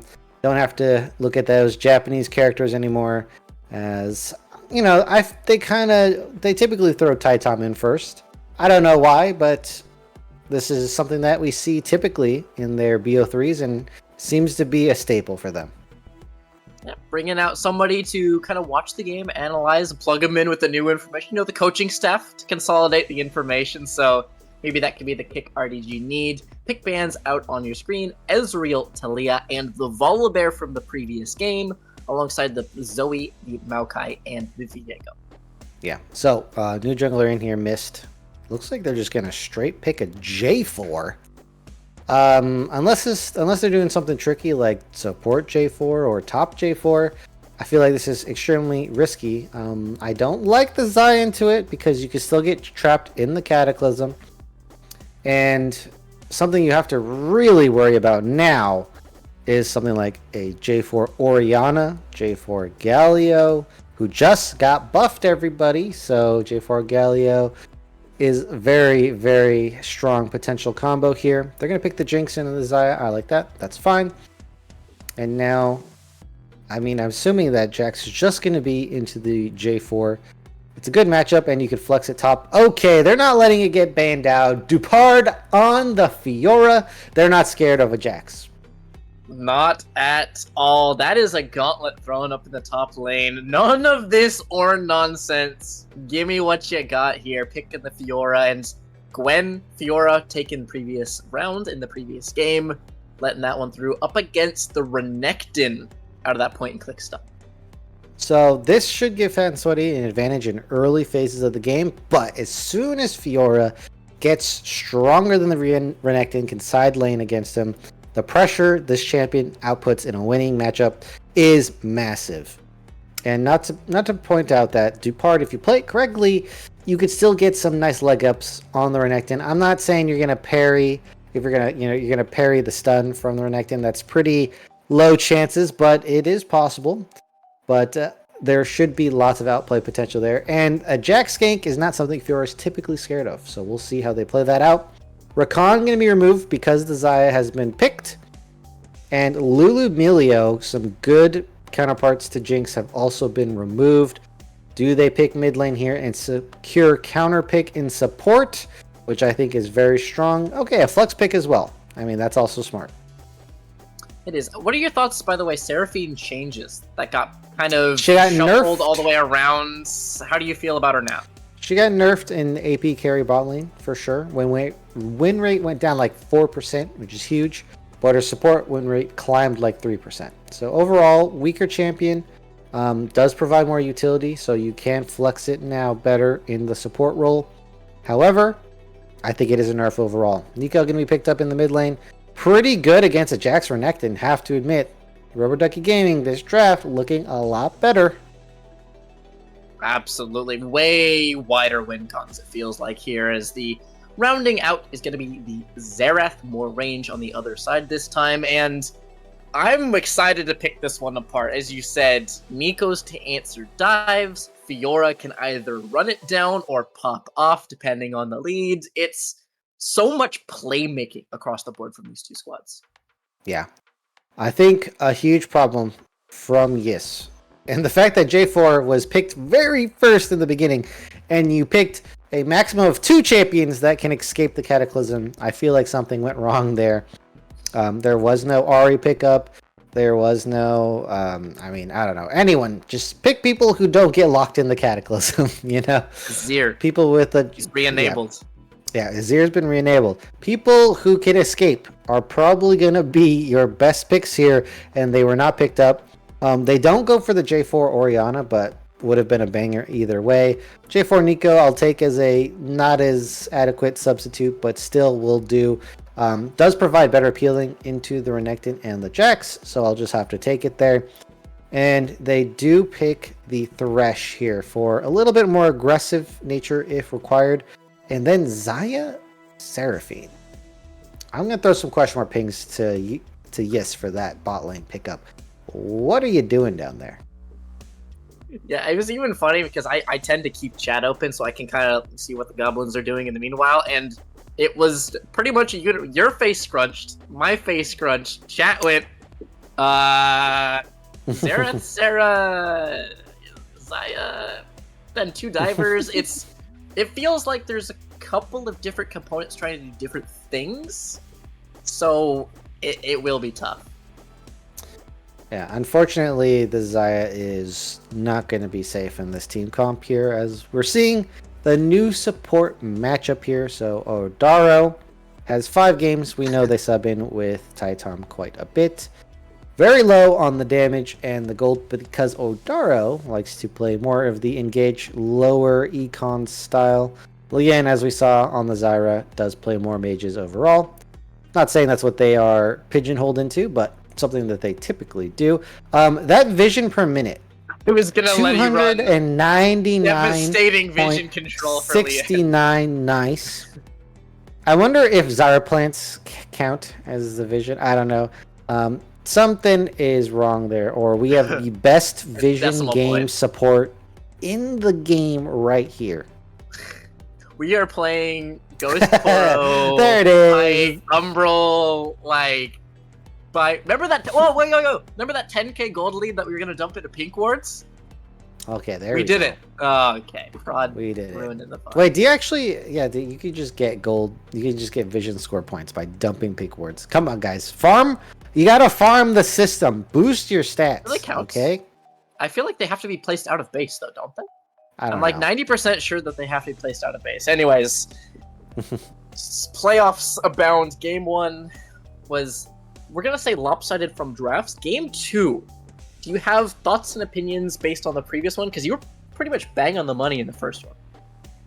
Oh yeah, I mean that one you could see that coming from a mile away. How were they gonna play those lanes? Well, these look a lot more manageable, and the fact that the J4 pick doesn't get countered at any point in the draft is making me very worried for Geese in this game.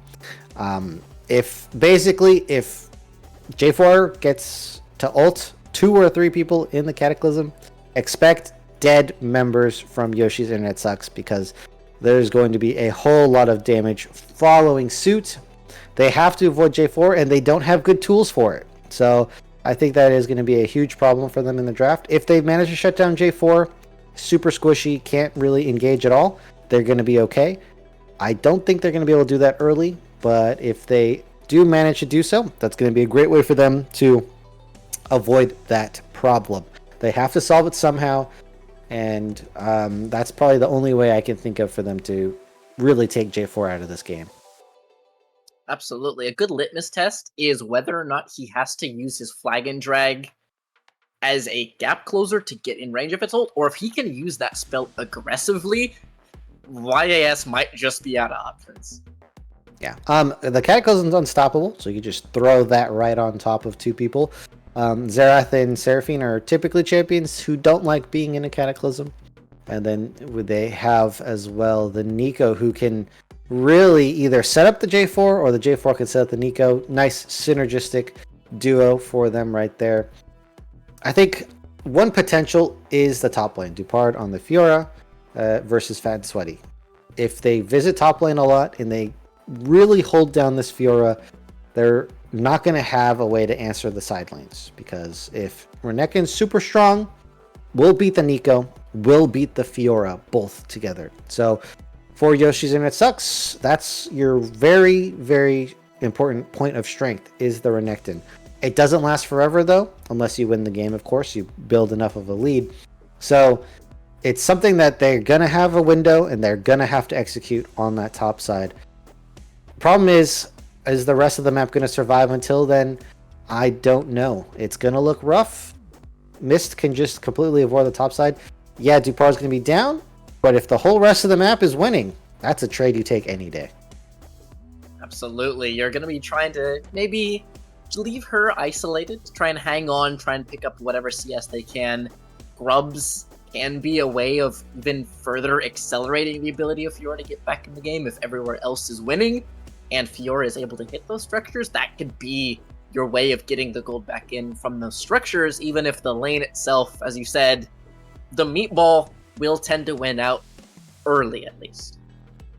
Yeah, so the Seraphine in the bot lane here, the ultimate is good because you could bounce it off the Renekton and the Jax, and that does provide threat onto the Jinx, but that's pretty much all you're threatening here. And guess what? One good Lantern is going to really make you break your controller, punch the wall, whatever here, as they didn't get to peel in the form of Milio or Lulu, but there's plenty of peel champions in League of Legends in the support role. Who would have thought? And they pick up Thresh, who can also play aggressively into the Seraphine and the Xayah, potentially even blowing a Xayah ultimate. So the Thresh not the best pick, but can fill in a lot of holes if necessary. Absolutely. I feel like it is that sort of glue pick here, where say Dupard goes flying in, say your J4, your Nico, everyone commits. There are sometimes situations where if everyone's diving, all of a sudden the marksman finds himself alone with no friends left to defend them. So Thresh is going to be able to pull him in, look to clean up, get excited, and look to mop up because, as you said, squishy members? We're talking about Fiora. We're talking about big wombo combos, but one member falls and Jinx gets excited. Nobody else here is soaking that damage. There's no display, there's no tank to absorb it, there's no real ejection, say your poppies or your alleys or whatever. Jinx gets one, she's getting five. Yeah. If they do get that initial kill, the Jinx steamroll is very, very applicable here. There's no tanks either, so if anyone gets caught in CC, expect them to be dying very quickly with nice follow-up. And Xayah typically can outdamage other AD carries, but you have to be in her range.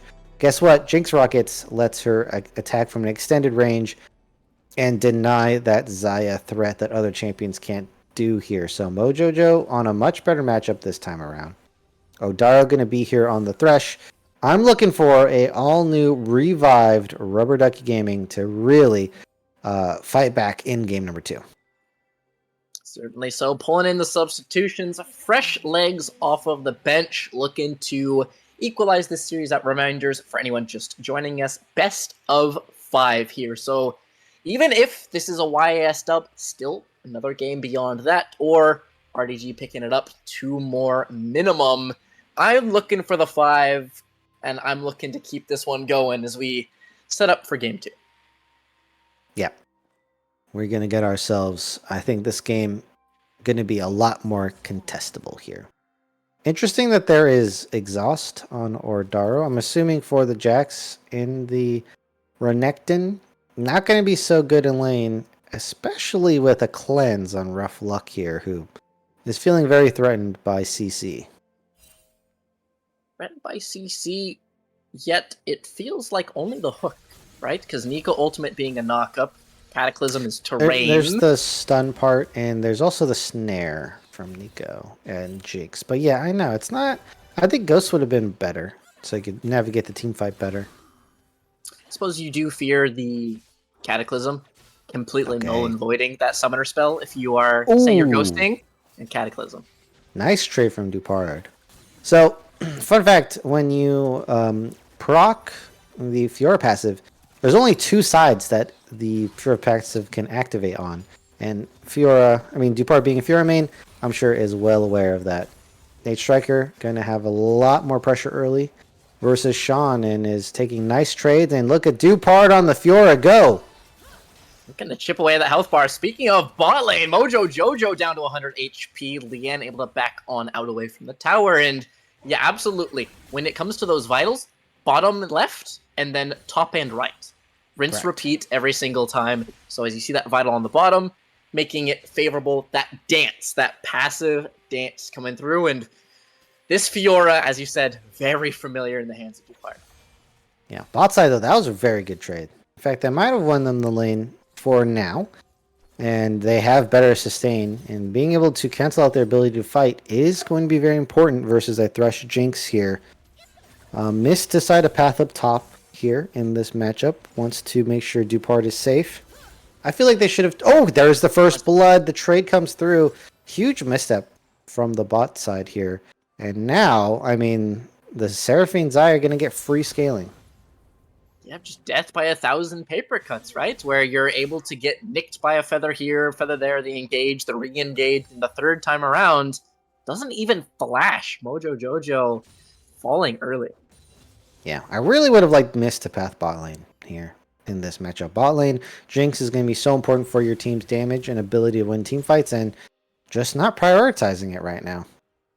Nope, seemingly just leaving it to the Wolves, unfortunately. 11 CS up early, plus a kill. Once the back comes through, as you see it there, it is boots to double long sword and a dagger on top. Combat not currently available. Yeah, okay, Dupart going in for a risky trade. Doesn't get the stun. Slice and Dice already been committed here. Cole the Meek on the way out means a nice little top up of HP. Jax and J4 inbound. They are on a collision course. Already having grabbed up that scuttle means Mist will be pushed out. Jax able to get control of the river. Yeah, Mist also doing a full clear on J4. So this is really playing into the Jax J4 matchup for not important here. And a dive here. Yeah, brewing. The wave is lost at minimum. Not important. Flash counter strikes can be parried out, but do you have left to run? Dupart finding an exit with a nice little piece of movement. Sean inbound. Flash play not finding the mark. Sentence goes wide. Or Darrow can't find the mark, and Sean will live to fight another day. So a huge denial against Dupart here up in the top side. That's going to be at least half the wave. I would say a full wave of denial. Darrow is going to spot this out. Nice little spidey senses there. If Fansway gets this channel, and he does, expect to see a huge differential in items, and that is the case pickaxe. And so, Yoshi's internet sucks. I mean, I was setting it out for them that the lane phase would be a bit rough, but they are performing above expectations. Yeah, able to find a couple nice chips and bits of poke here and there, plus no death sentences yet connecting. That can be the turning point for the spot lane. Once those come online, we were already talking about the lantern being crucial, but a hook to blow a cleanse, a hook to interrupt and engage out of these two divers from the Jax and the Renekton, Thresh is going to have his work cut out to try and make the space as well. Yeah. There is going to need a lot of action from Mist. I need to see some activity. I need to see this J4 activate the ganking brain. Because you do not pick J4 to sit and farm. I need to see camp skipped and red members with low health bars. A sentence connecting onto a creep, but the Flay finds two. Incoming Jarvan. You talked about the gank as it will be flashed away from Lien. Timing that spell well. Will find an exit and losing the summoners one apiece. Yeah, that's not a good trade. They do get flash on Lien here, but honestly, they really needed a lot more off a lane that was pushing up nonetheless. And they're forced to back as well. They're not activating at all what their champions are supposed to be doing here. And this might just be a full comp breakdown. Nothing is going as expected here, Sandbag. I am very worried for Rubber Ducky Gaming right now. Already 6 minutes, 7 minutes into the game. Yeah, early days to the RDG fans. This is still a lot of room, but yeah, Miss not able to find that one means information going over to enemy jungle, not important, converting that to a pair of grubs, looking to pick up his third. Top lane so far is holding stable-ish. Bot lane we said would be tough, but ends up converting, and Sean finding spells will outrange this if this comp, as you said, does tend to break down. 1k already in the favor of YIS. Yeah, they received a gank, and they are down more CS than their top lane, who was denied a wave and did fall to a gank as well. So this bot lane expectations are not going as I expected.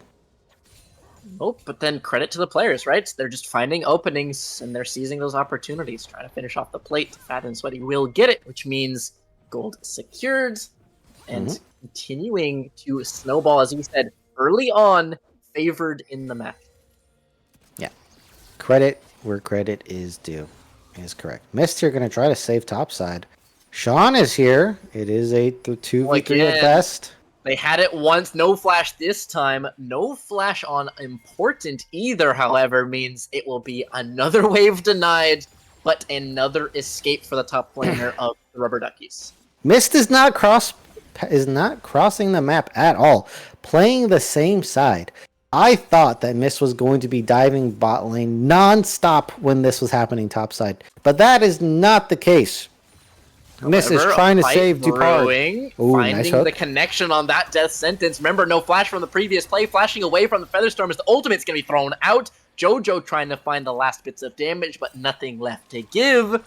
Lien will be able to just strut on out with only a heal in trade for the flash on the other side.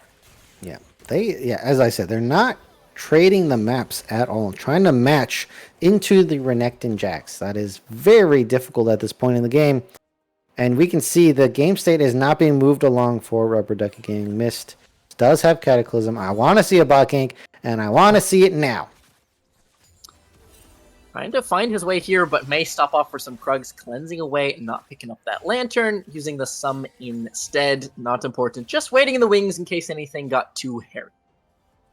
Okay, looks like they are going to be recalling. They got the bounce in for the bot side. And they don't have enough pressure for a dragon themselves. It looks like Mist is feeling it, though. Going to be hopping over. Drops a pink in the dragon pit.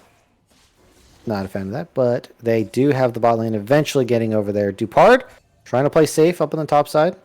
Preemptive ultimate.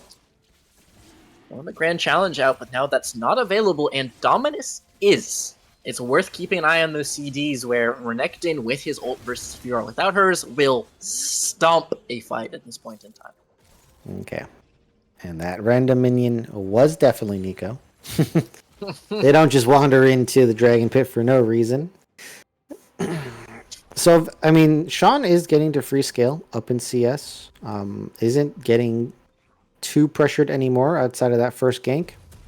So I have to say, this is looking like a great success in all lanes for Yoshi's Internet Sucks here. They're crossing over into the 14-minute mark, getting closer and closer, and there is not a lot of plates being picked up on the side of Rubber Ducky Gaming. On the opposite side, Fat and Sweaty, CS lead, and a 3-plate differential. I'd like to take a look over at the gold and see what we're sitting at here, but first item Eclipse as well. I think that Fat and Sweaty is very much set up to hold down the Fiora for a long portion of this game here. And I think Yes is just so good at playing this game. The Thresh, Death Sentence, the re-engage, making up for lost time. Flashing over the wall from the Raptor Pit, meanwhile, not important. Forced to leap strike away, and Retribution for Ordero. The first one went wide, the second one was true, and they pick up Sean right after he said he's free farming so casualty. Yeah. Is finally going to get punished, but not for free. As we see here, again, you know, not everything. If people think things are for free in this game, and the answer is no. Mojojo is gonna be trying to defend For a themselves. dive, the blade color finishing it off. The camera only barely in time as they snap dive bot, and Jinx falling once more. Yeah, rough luck. Gonna be picking up 4 plates. All for a mid gank there, as they tried to do their best. They just can't catch a win anywhere. Mist goes top lane. Dupart gets zoned off minions anyway. Goes mid lane gank, and Mojojo gets denied CS again. It's like they can't ever find a winning play. Yes is completely in their heads, and they're just finding advantages wherever they can. This is looking really rough. Looking like side lanes again, unfortunately. It's the sides coming apart once more. Big wave to be grabbed up for Lien to make that already growing CS lead get worse. Trying to cover a dive this time. Dupart flipping over towards that level 11. One more left until that really starts to pile in the golden levels, but we're sitting on a Vampiceptor and some swords. Yeah, that's Vampiceptor's not that good into Renekton, because especially when he's ahead, because he's not gonna let you hit the minions. Nope. He's No just gonna wave. beat you up. So, oh man, Dupart. I thought we were gonna see some crazy Fiora things, and I saw the potential, but not important is not letting that happen. Yeah, this isn't an honorable we'll duke it out and may the best man win. This is we're fighting dirty. We're bringing 3, we're bringing 2, we're diving you, we're pushing off waves, we're going under once more. Fat and sweaty, picking up the solo bolo. Honorable it is now as Dupart falls underneath the structure. Yeah, that was a nice solo kill. But let's be honest, had a lot of help. We're going to give some credit to the team here. And that might just be first turret as well. Bot side also not a healthy turret scenario. And it looks like both teams are trying to set up for this dragon. TP is on Fan Sweaty, so this Renekton can back whenever and then just TP into a fight super strong. And I don't think there's much RDG can do about it. Not at this point in time. And yes, we did say that they've kept Fiora down. That being said, later on, if the gold does and the XP does pile up, you're not out forever. You can find your way back into the game if you're given time and space, but that starts with an item completion, and that is not something that has been achieved so far by the top laner. No, that is not the case. And despite the fact that there's only a 2 kill difference, there's a massive gold lead for the side of Yoshi's Internet Sucks. Is a good sign for them that they're really playing this game smart. They've gotten themselves a lot of turrets and pressure and CS lead without resorting to much fighting themselves. They're playing this game really smart. And, I mean, it's looking like they are just on another level when it comes to macro in the early game. They're just cruising along right now. No need to fight them if you're able to just whittle them away and bleed them out so far. Yeah, this is going to be a 2 versus 1 with more inbound. Renekton trying to find an exit. No flash. Using the slice. Cannot find the dice because it did not find anyone. Dupart under fire. Can he nice find block. any sort of damage? Stunning him up. The Fiora will be able to get the last vital cataclysm required, but shooting fish in a barrel. The Xerath able to connect every shot. Not enough in the tank. They get their Croc and find the exit so far. Looking to go once more. Sean's going to find the stun onto the Thresh. They find a death sentence onto 1, but it is Lien who slays them all the same. Alcove Gaming! This is Seraphine picking up her double and continuing to twist the dagger in RDG. Oh man, they find another kill on the bot side. Rough luck. Making it look like it is not rough luck for them. Or, I mean, it's either good luck or we could just chalk it up to skill here. A Striker going to try to disengage Fat and Sweaty. Pretty easy job to do on the Nico. Can they get out of this one, though? Encore forcing the flash out of the mid laner Striker. Yes, an exit was made, but an expensive one. Yeah, now can't use that for a potential game-winning play as well. Gold lead is climbing and climbing. And now, not important, picking up more objectives on the map. Objectives on the map, gold on the map, XP on the map, everything begins to tilt towards this red team as Rift Herald is going to be started up. Blue team in contest so far, 6k HP, but Mist will be pushed out.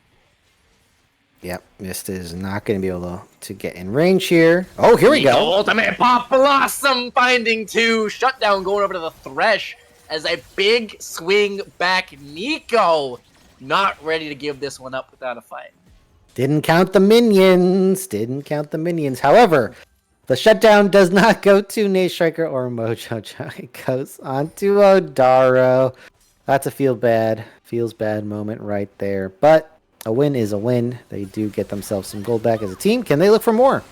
As they find the ultimate expended, Nico does claim that one. Shutdown going to mid this time. Odaro's going to need some fancy feet. Do they have the vision? Not able to find the damage. Trying to bait with the Nico clone. I love that to draw the attention. Cheeky little play, but Sean cannot find the rest. Yeah, that's a good idea. Definitely want to bait the shots that way. Dupard in a 1v1. Long way from safety here as the ultimates are popped on both sides. Dominus versus the grand challenge. Dupard versus Fatten. Finding another vital. Playing that beautifully. Doesn't even need the riposte. And meanwhile, action across the map. Mojo Jojo with the zap finds the snipe. And RDG battling back. Fighting this one out and equalizing those kills. All right, they are turning on. They're acting alive here. They're waking up. The coffee's hit their system. Whatever has happened. They finally started to make plays, and they've made up a huge gold disadvantage for themselves. They're not fully clear out of the woods just yet, but they've started to make some plays in the right direction here. So they have themselves an opportunity to get this rift. I don't think they are going to challenge. Not important on the bot side.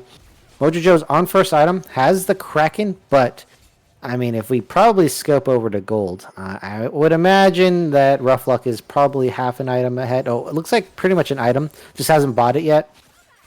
Is pretty much an item lead ahead. So for 80 carries to be one item difference, a team fight's going to be very difficult unless you get Rough Luck first. Unless you got that premium member early on. Trying to make sure that they get their targets selected in order, right? Prioritization. If you're dumping damage into the Croc, for example, you're just not going to have enough to run out. Nico finding the ultimate, the Pop Blossom, yet again. Count your minions, guys. Rough Luck falls in the mid lane. Yep. I mean, it works on pro players. It works on Emerald players, and it will work on Diamond players. Rough Luck has fallen to the trick once again. Again, the gold lead's not going to change overnight, but a slow but sure difference can start to appreciate.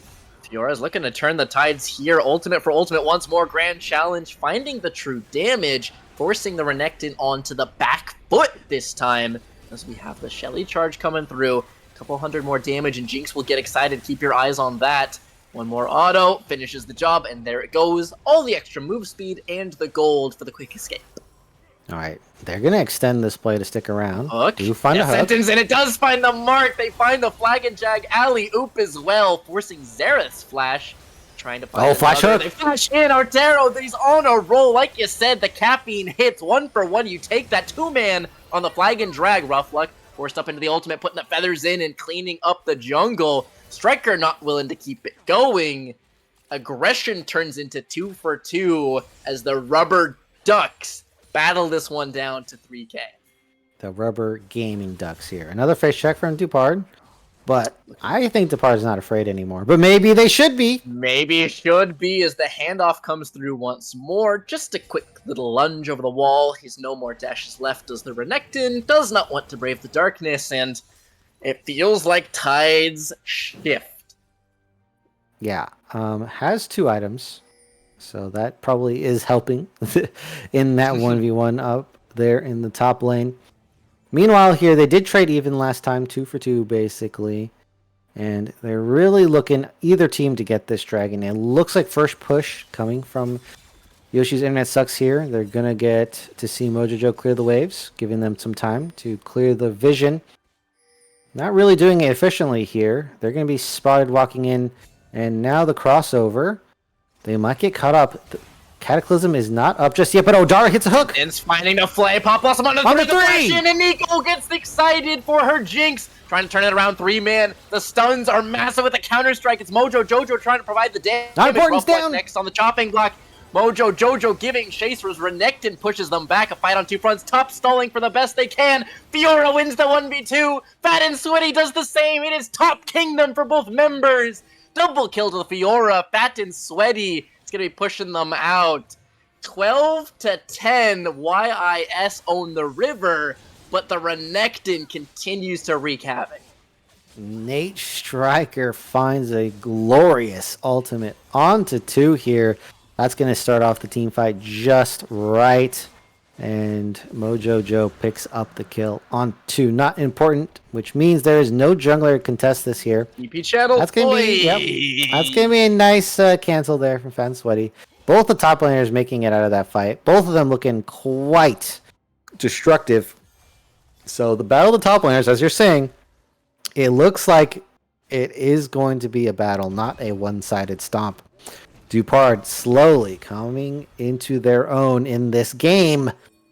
And while Fan Sweaty is a monster on the croc here, it looks like the only one who can challenge at this moment is Dupard. I would assume this is going to be the Clash of the Titans, right? This is going to be your two members either taking lumps out of each other or bullying members across the map, because say you're a lowly Xerath, you want nothing to do with the duelist, and honestly the same could be said for Stryker. You do not want anything to do with this croc at this point in time. Yeah, only want to CC them in a team fight. Outside of that, Odaro hitting the hooks now. Ooh. Looks like they got warmed up. You know, they There got we warmed go. up. Couple of tune-up hooks here and there. They're the one miss that we're gonna just gloss right over is the blast cone will be the exit for miss, trying to find the movement out. Waiting for that Demacian standard, but might be pinched so far. Counter-Strike is going to be slipped away from. Doesn't even need that dark passage as he finds his exit. Okay, Dupard with some alone time with the turret means dead turret, as Sean does not get there in time. Meanwhile, they trade, so overall, it's going to be a small bonus for Yoshi's Internet, because that is a tier 2. Looks like there's an engage brewing. Missed Wants it. He has bad intentions as he marches forward. On Demacian rough standard luck. finds the knockup onto the AD carry, but cannot get the follow-up from his support, Odaro. This time, not in range. It's going to be missed finding Chip, but the disengage from YIS. Yeah, that could have been Maybe a not very done, however. deadly angle. Oh, there's 2 Ordaros. I wonder. As we have here, they're just slowly pushing them out of topside. The turret was already taken, so no reason for Yoshi's Internet to stay around. But they're inviting them in. They're letting this happen. If they get wiped in a team fight, that could only be their fault, as they are letting this happen. Neither team willing to give ground here. They're going to find the interrupt, slice and dice. He has the first dash in. Ordaro, now the counter strike. The Thresh is going to be thrown to the wolves. No one can lantern him out this time. Support falls. Encore flying out on top onto the Jinx. Mojo Jojo, but you've got no DPS to follow. Lien trying to find the bait. The Renekton is waiting in the wings, but the Cataclysm's the damage. Pop Blossom onto 1. Jack's now under fire in the middle of a 3 versus awkward 1. angle. Reinforcements, Fat and Sweaty and Rough Luck are going to have to fight their way through Mojo Jojo. The Jax is dead. Fat and Sweaty's got to try and fight it out, and he will. It is Rough Luck, Fat and Sweaty. 2 versus 2, missed. Finding the flag and drag. Demacian standard doesn't cut it. Rough Luck picks him up in a long, meandering fight. Turns to a 3 for 2. Yeah, the key factor there is Mojo Joe gets cut off by Fat and Sweaty. Can't walk into the jungle to continue that fight.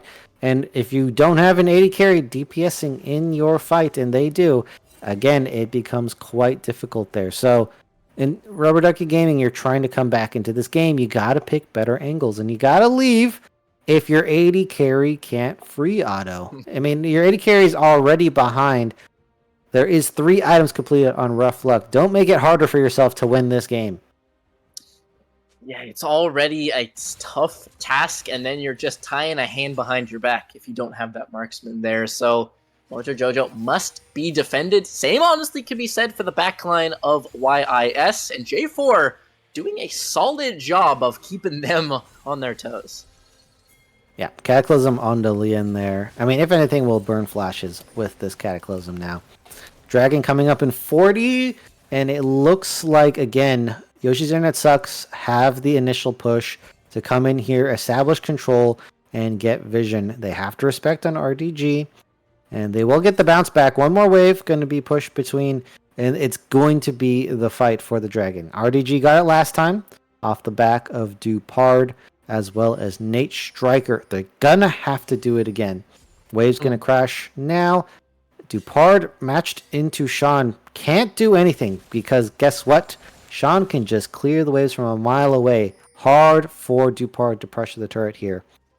This wave's gonna go all the way through. RDG give it up, and now they're just gonna say, hey, we're just gonna jump straight onto the Baron.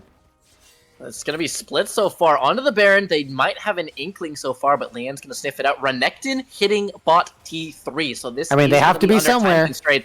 They're looking for him. Down to 7k. Not the greatest damage in the world. Down to 5. Not important. It's going to lurk. Trying to find that smite. Missed. Waiting on the side. There's Nate Here comes Striker. the ultimate pop awesome, and they find the ultimate. Nico does it again. You called it on the spot. DPS is not important. It's going to be blown up. Mojo Jojo with one more zap gets excited. It is a yet another incredible Nico engage as Renekton's going to fly in. Over the wall he goes. Cleanse and flash. Yet another dash, and he cannot close that distance. Mojo Jojo bailed out by his top laner, shutting down the Croc. Fat and Sweaty falls, and they look to double dip on both neutrals. Yeah, unfortunately, Sean, despite being there at the end, can't hit from far away, not able to be at that fight. And I was a bit worried because Dupard TP'd down to the bot lane, but Fat and Sweaty just couldn't get into the fight in time. And now they're going to lose both objectives. They... What a great play from RDG. Now, they're completely in this game. Couple team fights in a row. The Nico providing so much engage potential. Nate Striker is just finding all the angles, and they are keeping RDG in this game. And now they're on a path for victory for the first time in 2 games. We went from 4k to 400s in what felt like 2 fights. It is now an incredibly narrow divide between these 2 squads. Granted, still not a lead, but take a look at those bounties. That tells the tale of momentum at this point. Yeah, I don't know what Yis is trying to set up here, as their mid lane is getting shoved in. And yeah, Renekton not very good at protecting turrets from a siege, as they wasted a lot of manpower to set up a trap to nowhere on the top side. Baron minions coming in.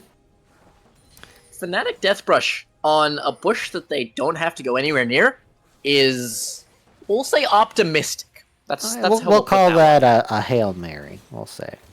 That's a Hail Mary with 10 minutes left in the third. We threw it up and didn't come down with it and lost our That's like too. Our plan is to make four full court shots in a row to win the game, you know? Something. Yeah, but again, from the first half, like they're not desperate. Like this is still, maybe they feel the momentum swinging and they want to pull it back, but not needing to go here with the flay away from the Counter-Strike. Good reflexes on Thresh means that he stuffs what would be an early engage. Yeah. Although I don't know if you want to engage on Ordaro. Dupard, again, low time with the turret, is going to find it in shambles. Missed here. They're not really trying to find an engage. Again, their goal should be to get control via killing the turrets here. Bot lane's not pushed in. They certainly could go over to that. If Yis gives them an opportunity to kill this mid lane turret, definitely should take that. The defenses are being mounted, though. So Sean's here clearing waves. The Xayah is one of the AD carries who can clear waves. Not the best, but definitely better than the pool of AD carries there. And they are mounting a defense. Looks like the inhibs won't fall. Not important. Looks very aggressive here. Trying to find the Encore? encore bounce. Charm connects, Buffered. but the buffer out. Dupart? Flag and drag. Here comes the flank of the top laner. Nate Striker! Immediately looking for the Nico in from the flank. She finds them all. It is Striker finding the engage once more. Fat and Sweaty look to claw it back. Rough luck DPSing, but another J4 engage. He's time and time and time again. RDG find these AoEs. And this one is DONE ace to the Rubber Duckies. All right, Sandbag can spell, everyone. He proves it right there. Rubber Ducky Gaming. I was worried for them in the beginning of this game, but continually, time and time again, after that 20-minute mark, we're able to group up and find fights that were going to give them an angle in. And Nate Striker is the one to look out for. Kept them in the game, found so many angles and fights, and then the follow-up from Mist to keep them locked in there. What a mid laner, what a play, and I imagine that will not be happening again. That will likely be the first, last, and only Nico game that we see in this series. If I was in the driver's seat of these champion selects, that champ turned the game on a dime. I'll also give it a little bit of some salt there. There are a lot of immobile champions were picked into a J4 Nico combo. So again, if we had to criticize the draft, that would be it. A lot of questionable picks at the end there. It was looking all right up until that point. And yeah, so solid. In fact, did the most damage in the game for their team by 11 points. If you team up Fiora and a singular caster creep, they clear. But unfortunately, Nico had the edge there. And like you said, no way is out. Featherstorm is fantastic for disrupting an immediate engage. But then what? You're not clearing any distance, right? You're going immune, but you can't find an exit. You're cleanse instead of ghost, so you don't have more mobility outside of that. And as a result, didn't feel like they were able to find their exits, and 3 fights, and this game just closes. I mean, they were just, with the Jinx Rocket plus Mist with the Cataclysm, even if they wanted to get out, they were dead before it even happened. I like the way they played the early game. I would have to say spot on. Their early game, I'm just going to be honest, Yoshi's Internet Sucks early game is way better than RDG's. Their game plans are better. They're playing the comp in the early game better. They successfully shut down Dupart. It's when the mid game came around and it was avoiding Nate Striker on the Nico that became a huge problem. They weren't able to do it. And then Dupart was able to come back. And obviously we know once Dupart starts winning that matchup, went swimmingly for Fiora on the side lane. They had to pull Sean to match the Fiora eventually. And while Sean can hold the waves, wasn't able to make any plays. And so they kept Xerath away from the team. So Yoshi's Internet Sucks. Your early games are spot on. If you want to beat RDG like game number 1, you have to follow through very well in the mid game. And of course, the Nico ban's going to help them out a lot. The Nico ban trying not to get caught in these big AoEs. That being said, you even gave alternatives yourself in Champions, right? If you take the Nico away, maybe it's an Ori, maybe it's an Azir, maybe these Wombo comp champions still available, even if it's not in the form of the Chameleon herself. Yeah, and there's still other picks that pair well with the J4. You could pick the Oriana, something like that. It works just as well. A Soul could potentially be in here. So, they need something like the Poppy, the Veigar. Stop these dashes that were just happening all over the place, and they were able to get in range and completely decimate your comp. So they have to go back to the drawing board. They need a better counter pick for the J4. Jax was not the answer for the team fights. For the early game, it works, but for the team fights that ended up being the reason why you lost, we need a Wukong, we need a Poppy, we need maybe even a Kindred, something better. Something better indeed, and that does, if I'm not mistaken, push us to a 1-1. This equalizes the score. This pushes us at least bare minimum 2 more games. Predictions of 3-2s perhaps coming to fruition, and at very least, no sweeps here. Yeah, no sweep happening. So now the question is, both teams have figured out their angles to win. who is going to adapt better. I have higher hopes actually now for Yoshi, just because of the early game. It's much easier to fix if you have if it's much easier to win a series if you consistently win the early game, and they've shown that they can and that they are significantly better. So it's on RDG to make sure that they get a survivable draft and then execute well on the team fights in the mid game. Harder to do, and if Yoshi has trouble closing out these games, that's going to be their issue.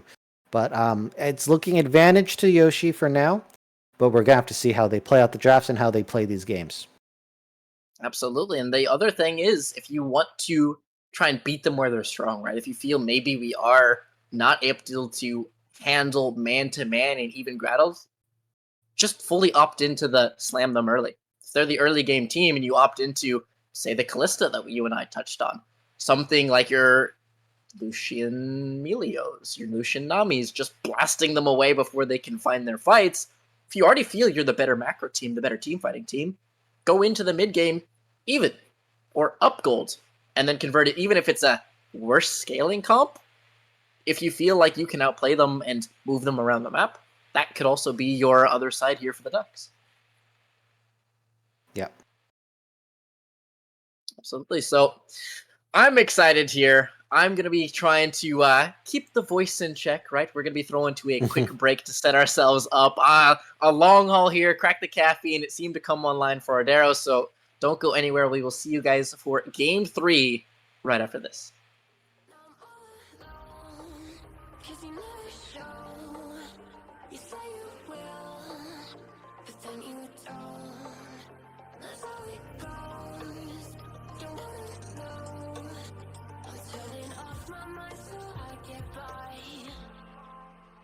Wanna be happy, happy tonight.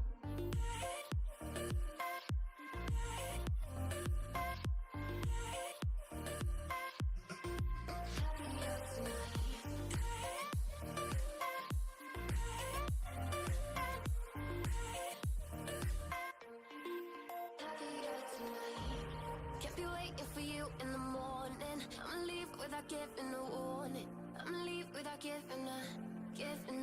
But every time we say goodbye, we all know that it's a lie. Now I'm all alone, 'cause you never show. You say you will, but then you don't. Let's go.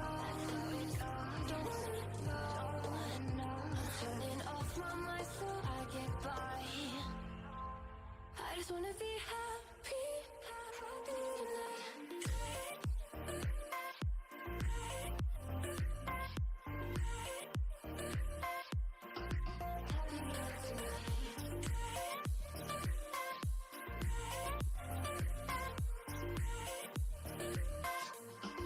Happier tonight. Can't be waiting for you in the morning. I'ma leave without giving a warning. I'ma leave without giving a. But every time we say goodbye, we all know that it's a lie. I just wanna be happy.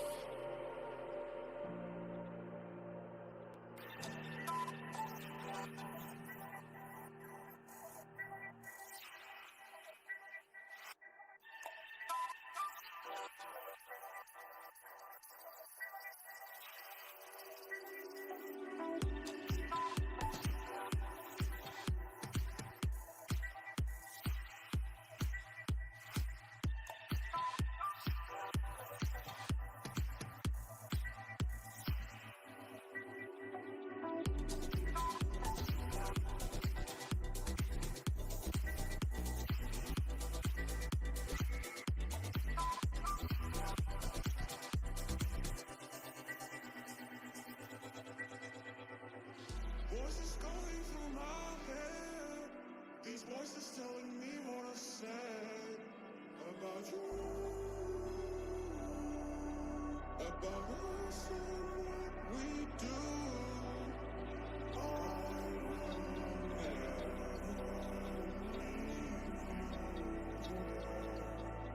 I will get your heart so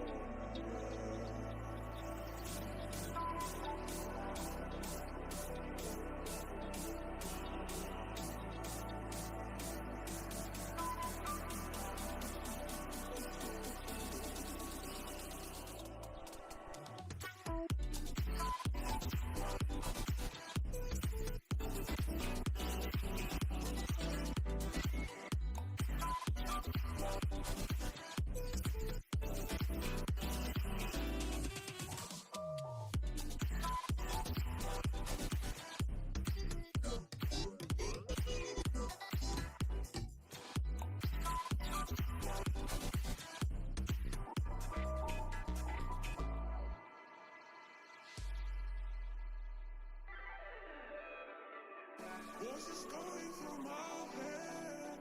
These voices telling me what to say about you, about us, we do.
I'm shit too.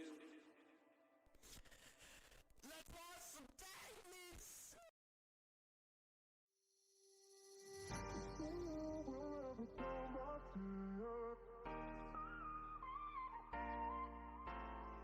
I will free myself from you, yeah.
brought me alive, but got no alibi. It's a lover's fight without an alibi. Took my hands without an alibi.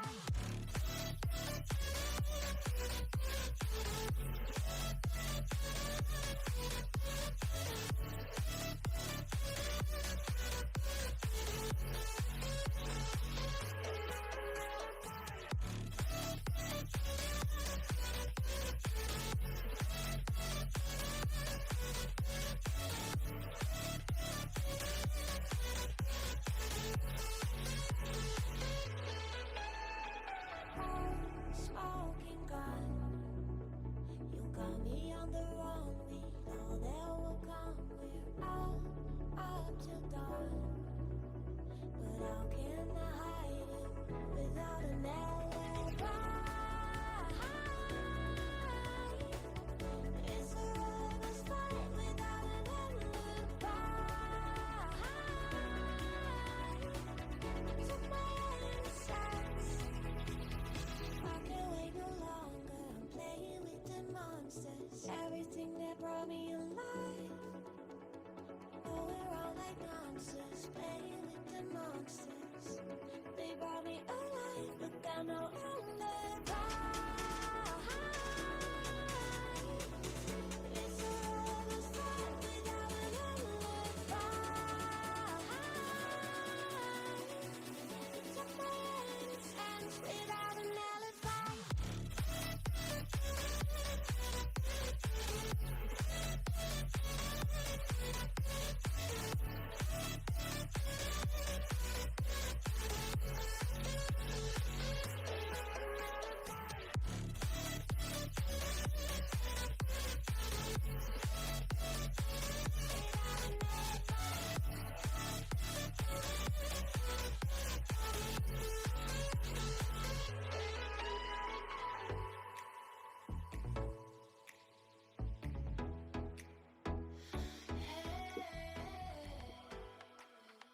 Ladies and gentlemen, welcome back to the Titans Esports channel. Yoshi's internet sucks, taking on Rubber Ducky Gaming 1-1 apiece. The Nico J4 Wombo combos coming into style. Drafts on our screen.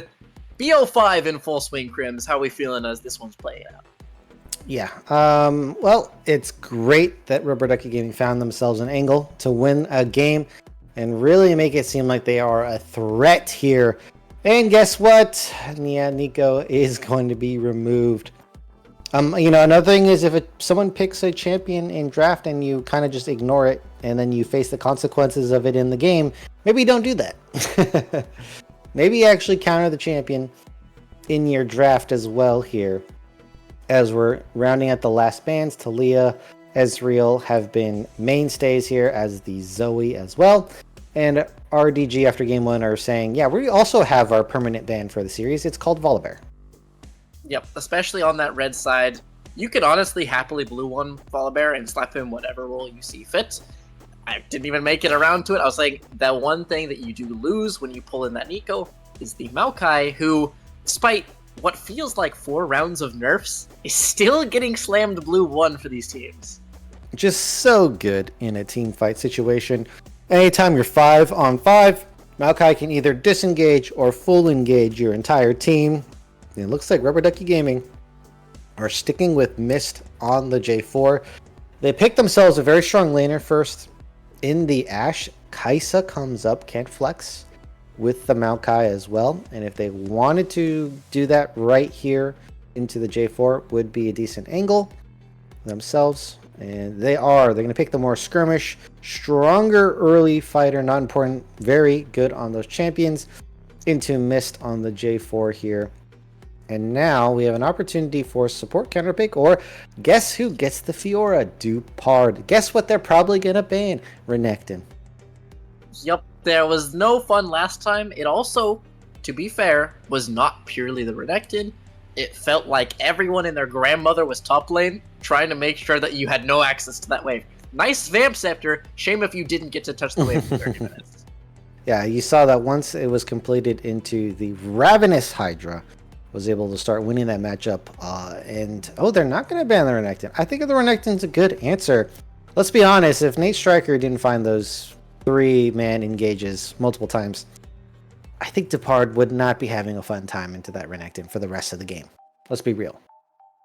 Yeah, I would agree. The other thing that strikes me as odd here is with the Mordekaiser Gragas nerfs, with the Gragas nerfs, despite him being banned, it felt like he was less oppressive, tapping down his mana pool, some of his CDR, less brick wall, and more exploitable. So I would agree, maybe swap out that Renekton for Gragas, but they don't fear the Croc, and maybe they know something we don't. All right, the Nautilus going to be banned. Sorry, picked up here. And I mean, they're going to pick that into the Maokai. I'm totally okay with Maokai and the Nautilus myself. As they have to pick something into the Fiora, they go with the Renekton. Honestly, no problems with the Renekton. Yeah, it didn't win, and yeah, Renekton eventually had hard time in the top lane, but that is supposed to happen. I think it was played correctly, just that the rest of the map didn't go their way, and now they are picking up a Veigar who can stop dashes, is still vulnerable to a nice Cataclysm in the face, so they don't have a real good solution for that. And as I was saying, when the Nico is banned, you just put in the Orianna, and the combo, I mean, it's a very strong combo, and I'm now worried for Sean in this game. Yeah, this suddenly becomes much more difficult. You throw down the event Horizon, just like, haha, cannot flag and drag towards me. And then you have 1300 damage, ball dropped on your head, Cataclysm, and you're beat to death by the Prince himself. Unstoppable damage, kind of ignoring your one way of staying out, because no mobility. Even Kai'Sa can fall prey to that if she's not immediately going with that killer instinct out of that engage. Yeah, and someone has to be CC'd or just to hit a target and then ulti to do so. So easier said than done. So Kai'Sa is a squishy champion, can be hit by that, can be absolutely demolished before the escape tools come through. Veigar, you said the Event Horizon, more of a preventative tool that you put up and stops them. Not really good as a disengage tool, right? It's not something that is used to stop them as they're engaging. It's more used to prevent them from engaging in the first place here. As we're having a bit of, we're going in between scenes. Maybe we want to keep seeing our faces. Maybe we don't. Who knows? It looks like we're finally onto the Rift, and we have an invade coming through. Yep, it's a hook champ and a level 1 invade. A tale as old as time, however, doing their due diligence. Ward is going to be spotting them out and just stop to the nonsense, giving us a moment to pull this comp apart just a little bit more in depth. Yeah, I think that is going to be very wise here. As we have ourselves a reset for Dupard. Ward's coming down. It's very good to ward either of these champions because they're so junglers, I'll be more specific, because they're so good at ganking early, especially after level 3, that if you do not have them warded, you will probably get ganked and you will probably die, even if you have flash. So getting the wards down, very good for either team. Yep, scouting out. To be fair, J4 does feel like maybe the only champion left who's willing to go at 2 as well. If you want to just grab up a buff and sprint to a lane, he can still facilitate that style as some cheeky plays coming through. Ordero, very quiet, looking for the hook angle, but the creeps block it, finding the dredge line onto the Kai'Sa. Some chip damage as Ashe is able to lay on in, and a nice early engage, but traded out fairly evenly across the board. I think they could have really pressed the issue because they are more tuned for the all-in rather than the trade with lethal tempo. So letting Rough Luck get the Halo Blades back is not ideal. Meanwhile, you can keep continuing with the lethal tempo here. Nonetheless, they're still going to have themselves advantage in the push. They hit level 2 at the same time, though. Missed. And meanwhile, missed. Just like I was saying, level 2 available, looking for the flag and drag. Demacia and Sander 2-man knockup, and they finally engage. The root will be cleansed and ignored. First blood. Level 2 gank out of the J4. That's what we like to see. RDG getting it done early. What a path, though. Wolves to Gromp. Wolves, Grump, enemy marksman. Meanwhile, Mist is officially insane. support under fire here. It's going to be Oh, Mojo nice Jojo forced to knockback. flash away, ignite, and engaged upon Lien, grabbing that one up. Now the Nautilus is running out of road. Slowed up. Does he have the hook buffer? Does not indeed. Not important. Anything you can do, I can do better. Doubling up with a pair of kills bot lane. Yeah, gets 2. You thought you did good. Well, they just got double the kills that you did in the game here. So they did get the kill on the Rough Luck, and guess that CS and EXP is going to be made up by the fact that the wave is frozen perfectly in front of this Kaisa. And so it's, at the end of the day, a losing play for Mojojo and Ardaro, as they're going to be denied basically a wave, a full wave of EXP. Meanwhile, Rough Luck's going to be able to pick that up just because they couldn't get that crash in. Mist backed too early. Should have assisted in the crash, and all of that would have never happened. Yep. Hindsight is 2020, as they say. Meanwhile, J4, he has given up his herbivore roots and is looking for blood. Slice, dice, 2 dashes. He has the flash available, does Fat and Sweaty. Nice. And he will be able to reactively do it on the J4 engage. No sum, but finding an exit and wave headed the other direction. Yeah, has not done any of the buffs. I don't know what Mist is cooking. I don't know what this is a recipe for. This is such an odd path. It's spicy. It is. It is a spicy meatball, and it might be not important looking to find a fight here. Look at your Man, solos. Mist can't This win is this. Nope, solos might be the difference maker, and Ori is inbound. You see the mid move as RDG's mid laner moves on in, forcing them out, and it means that not important may have to stall out the play. Okay, Fan Sweaty's going to be here now. Oh, maybe not. I thought the Renekton would roam down.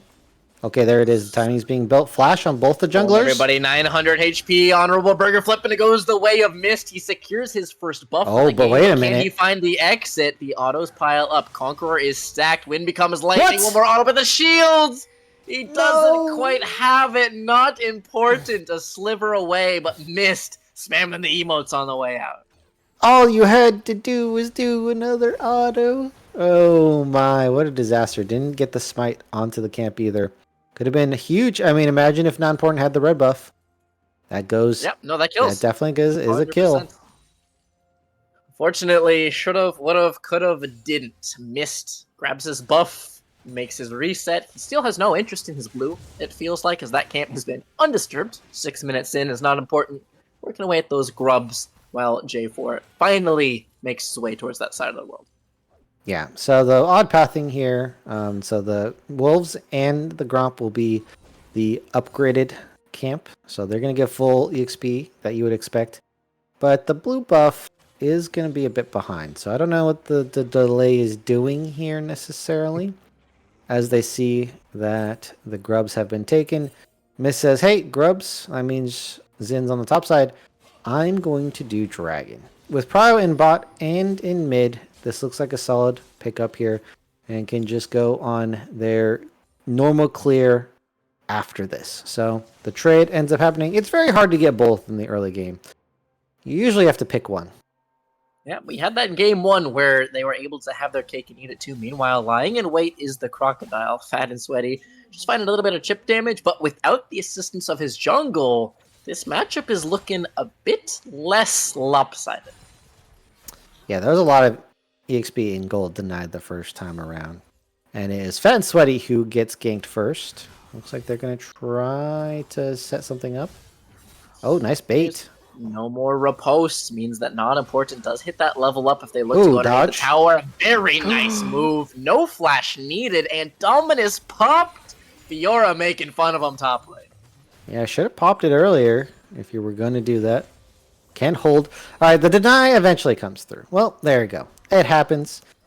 And yeah, this is going to be a full wave, and there's going to be a plate being given over. So, despite the outplays, Dupard will be facing the wrath of the Croc. It doesn't matter what you're going to do. It comes for you. And they look once more, waiting for that riposte cooldown if that is available. Not even looking for the sweet spot. Doesn't Oh, want the wait. vital, just queuing, fleeing away. There's the riposte, there's the sweet spot, and no flash needed. So much XP bleeds underneath the tower, but so much time and resources invested by not important. I mean, I think it's well worth it. Shut down the Fiora, get the lead onto the Croc again. This is what you want. Oh, here we go, Lien. Face checking. So the thing is Maokai can just harass you on the camp. So Mist cannot do the camp there. Wisely exits. Base damages are also no joke on that champion. Bramble Smash, it's like what, 5% max health plus the base itself? Yeah. So Maokai Smash is slap pretty you around strong. a bit.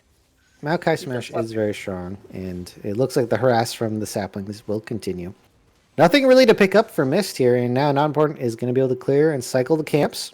So, honestly, doesn't lose that much because of the cover from Lien. You dropped 2 camps temporarily, which you can now go pick up. Jarvan doesn't have a red of his own, and Fiora is kept in check. I won't say kept down, because despite, what was it, 2.5 waves lost, it's still CS lead. Well, I mean, it's going to be switching back and forth, but parity top lane. Yeah, I mean, I would have liked for more camps being stolen, because if you steal the topside camps, then there's no reason for Mist to be topside. And that means Renekton gets to bully Fiora more, but they're not going to go for that. Not Important wants to cycle the bot side quicker, and Grubs will be spawning in shortly, as Mist is going to be stealing away the blue buff here. Oh, nice arrow. Find one of his own. Arrow finds the mark. Flash forward. Shockwave and Clockwork wind up. Put the finishing touches on it as the snipe comes through from Mojo Jojo. Yeah, I saw that arrow on the map, and it was true, as they're now building a nice lead for Nate Striker in the mid lane, who is starting to really find their own in this series. Really starting to find their footing. Absolutely. It's the alley-oop from the bot lane. Set that one up. Your Uber Eats has arrived, but 20 CS lead. That feels like all them. Oh, yeah. On the other lanes, though, we have a flip side story here. Bot side, rough luck, consistently up in CS every game. Will be holding true in this game. Top side, I would like more of a CS lead, but they've definitely denied EXP. Yeah, level, you can see it already on your screen, 8 versus 7, and Not Important inbound. But remember, still has flash available. If she's really stuck, this is never going to be a kill. This is just harassment, honestly, on the Fiora. Yeah, harassment. Definitely needs to start calling the cops, aka Mist, to handle this situation here. I don't know if Mist is going to be able to do anything, as there's going to be a full 6 Grubs take here. And that's going to be very nice for their side lanes yet again, because they've been getting plates, and this is going to definitely help them with that endeavor. It's currently rocking a single plate top lane. Now you have Void Might spawning. Now you have the Hunger of the Void that got that purple buff that you get when you hit towers. All of those pile up, and Renekton. We talked about Fiora's tower taking prowess. Renekton might actually be able to be her better, if not simply her equal, especially early on. Especially with the Grubs as well. I mean, it's going to be... The Grubs do so much for stalling and extra damage here.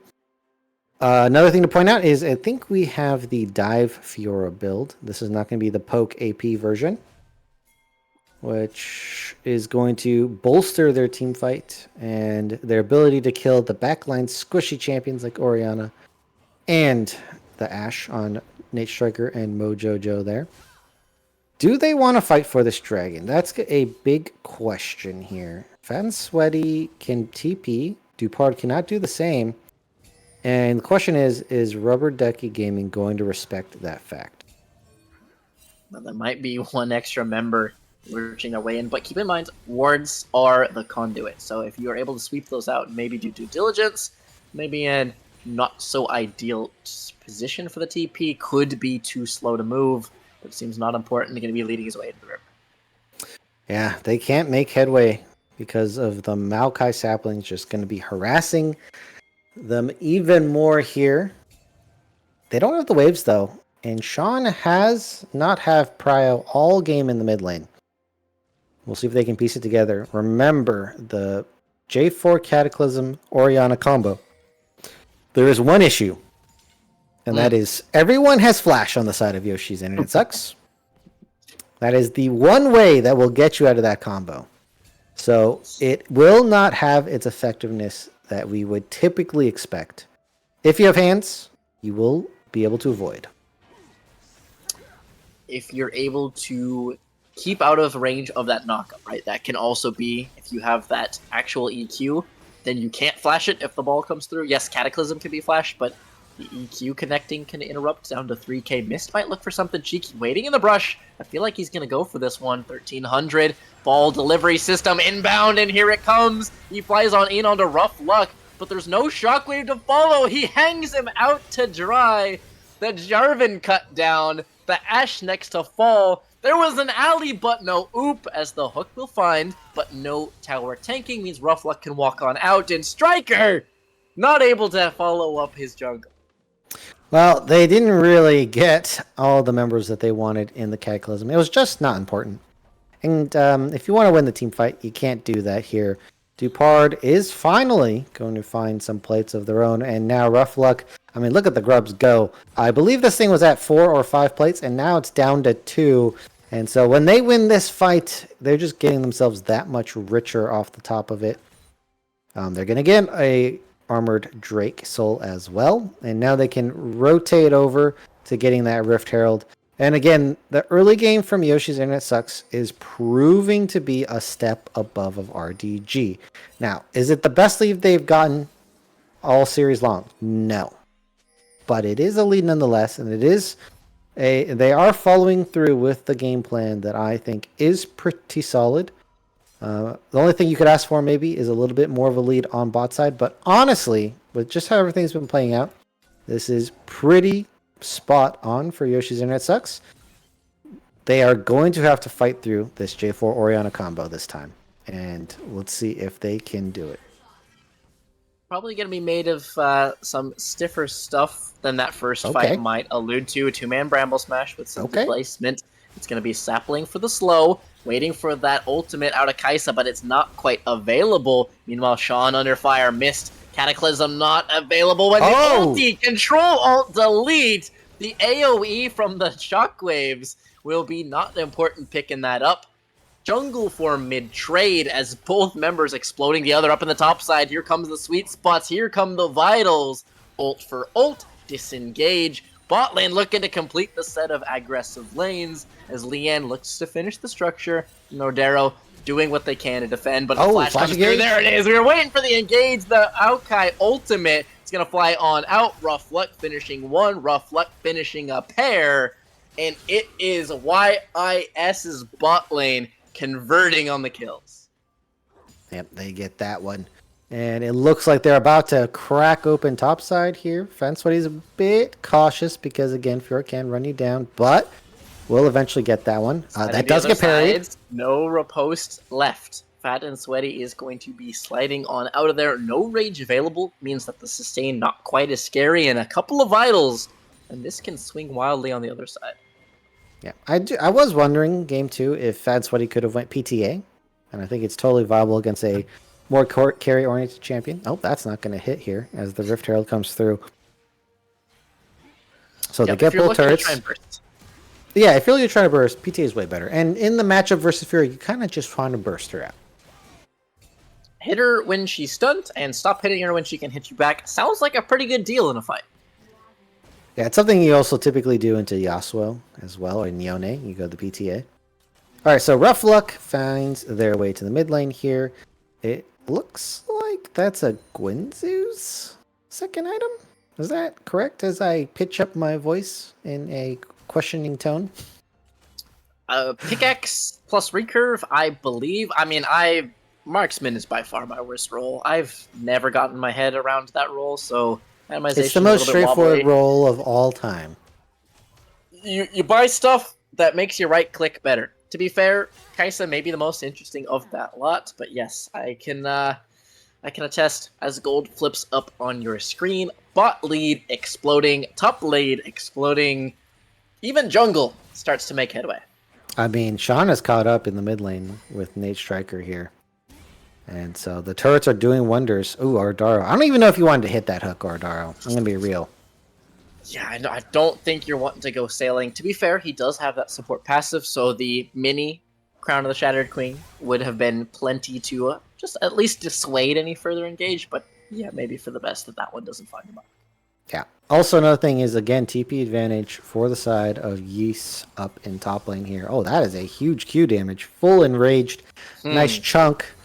Oh, wait a minute. Extended fight, Continue though. fighting through. Yeah, the sweet spots begin to be procced. The grand challenge issued. Fat and Sweaty disengages ult for ult once more as the handshake. Mist might be looking to turn the tides, though. Walking back into the knockup is Fat and Sweaty, but the sustain may be there. He has a structure to run to and a flash to get there.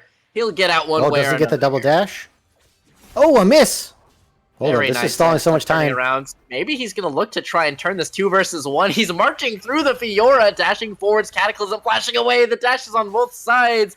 It is up to top versus top, finding the sweet spot, the parry, and the last one. The Vital is procced, and the kill secured. Fighting off more than he can chew. Mid-tower falls meantime. Drake on top. Casualties litter Summoner's Rift. Okay. Well, unfortunately, Fenceway does die in the 2v1 that they opted into. Could have walked away. As the rest of the team, though, they do actually use up that valuable time that was bought by Fat and Sweaty. Because of the 2v1, they had a man advantage on the other side of the map, and they do make it worthwhile grabbing a dragon and the mid lane turret. So it is worth, all in all. You could say calculated from Fat and Sweaty. Not helping in the 1v1 with the Fiora, who is probably going to start winning quite soon. But Renekton has done their job and has held down the Fiora. Now it's on the rest of the team to win. Yep, the comms were all distract them before immediately flying back in. And to his credit, it was, maybe single-digit HP left on Mist when they were Cataclysm flashing their way out. So if that was a 1-for-1 plus all of the assorted wins across the map, massive swing. So, hey, I don't hate the look. Not at all. Yeah. It was a decent attempt. Not the best execution, but a good attempt. All right, so we have ourselves a Baron now on the Rift. I don't know if they could pull it, but they can certainly do something with this Baron now being a threat. And they certainly are strong enough. And it is a Gwenzeus. I don't know what build this is. This is spin the wheel of marksman items. Meanwhile, ult for ults, continuing to find the vitals, trying to get to the other side, but can't quite can't clear get the procs. distance. Means that they're on their heels. Dominus waiting for it. Slice, dice, finding the stun. Just a moment, trying to go for the prediction. Flash, and the slow enough. Croc left empty-handed, but getting everything out of the Fiora's pockets. All right, we're seeing Mist here going for this tier 1 on the top side. And Striker. Horizon walked away from Shockwave, plus the damage and Phase Rush. Oh, the flash out the damage. Very nicely done, timing that to perfection. 2 tower shots will finish the job. Striker does have a flash of their own, waiting for the W of the Maokai. Sniping out is rough luck. Wait, now if Sean, can they find Mist the dies exit? here- Slapping him out of it is Lien with the bullet time. Double kill to the Kaisa. And it doesn't matter what kind of build it is, because there are more items on deck. All right, as a solo laner and jungler down, this is a Baron opportunity. Sean can make it back, and Fat and Sweaty also being called over with the TP. I mean, if you give up a turret, well worth it. This could be something that skyrockets you into a massive, unlosable gold lead, unlosable in quotes. And so I think that this is a great pickup and a huge mistake. Mist and Nate Striker overstepping their boundaries, and they get punished with a 2-0 death and the Baron on top of it. Doesn't get worse than that. Just a little bit too hypey, unfortunately. Hand caught in the cookie jar. And to be fair, there was a couple of nice pieces of play here. Sean, like you said, flashing the damage out of the Cataclysm, meaning he was still able to keep fighting once J4 re-engaged. Couple of interrupts, slapping them out of the air with that Bramble Smash, and It just feels like in small clutch moments, YIS have the number. Yeah, they've been playing this mid game a lot better. They've avoided getting full wombo comboed by the J4. This might be an opportunity, though. Mist is wrapping around. Hook will connect, and the Shockwave will too. Rough luck. Flashes and falls all the same as now the roots begin to pile in. Fat and Sweaty trying to flash forwards, but it's double kill to the Orianna. Zen Zhao forced into the Crescent Guard, 2 for 0 so far. Sean disengaging with that E, but still 2 men fall, this time the other way. Yeah, they lose 2 here. And that is 2 with Baron being removed. Dragon coming up at 30. And they just didn't have the vision to support a play like that. They get surrounded, and they are going to lose some. Also, Maokai Ultimate being down there was a good timer to punish, as it's very hard to get kills with Maokai. He just presses ult, and everyone runs away.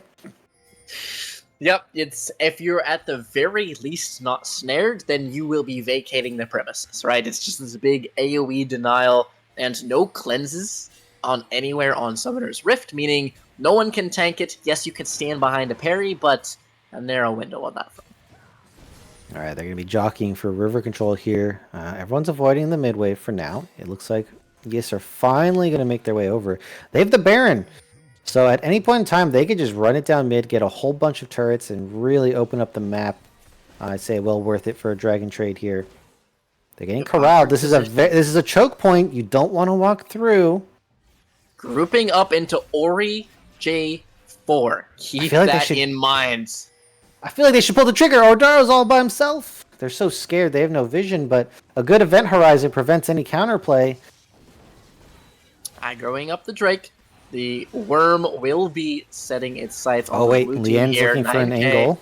Missed as well. Double flanks on both sides. Event Horizon expended. Trying to find his way into the backlines. 2-man knockup. Cataclysm trapping 2 as he flashes out. 2k HP left. The smite's a long way away. Not important's going to be able to grab this one up. Lien goes on a killing spree. J4 down. Blue team runs amok as Fat and Sweaty lives. It's up to the Ashe and the Vigar. It is Lien finding the root. Fiora giving chase.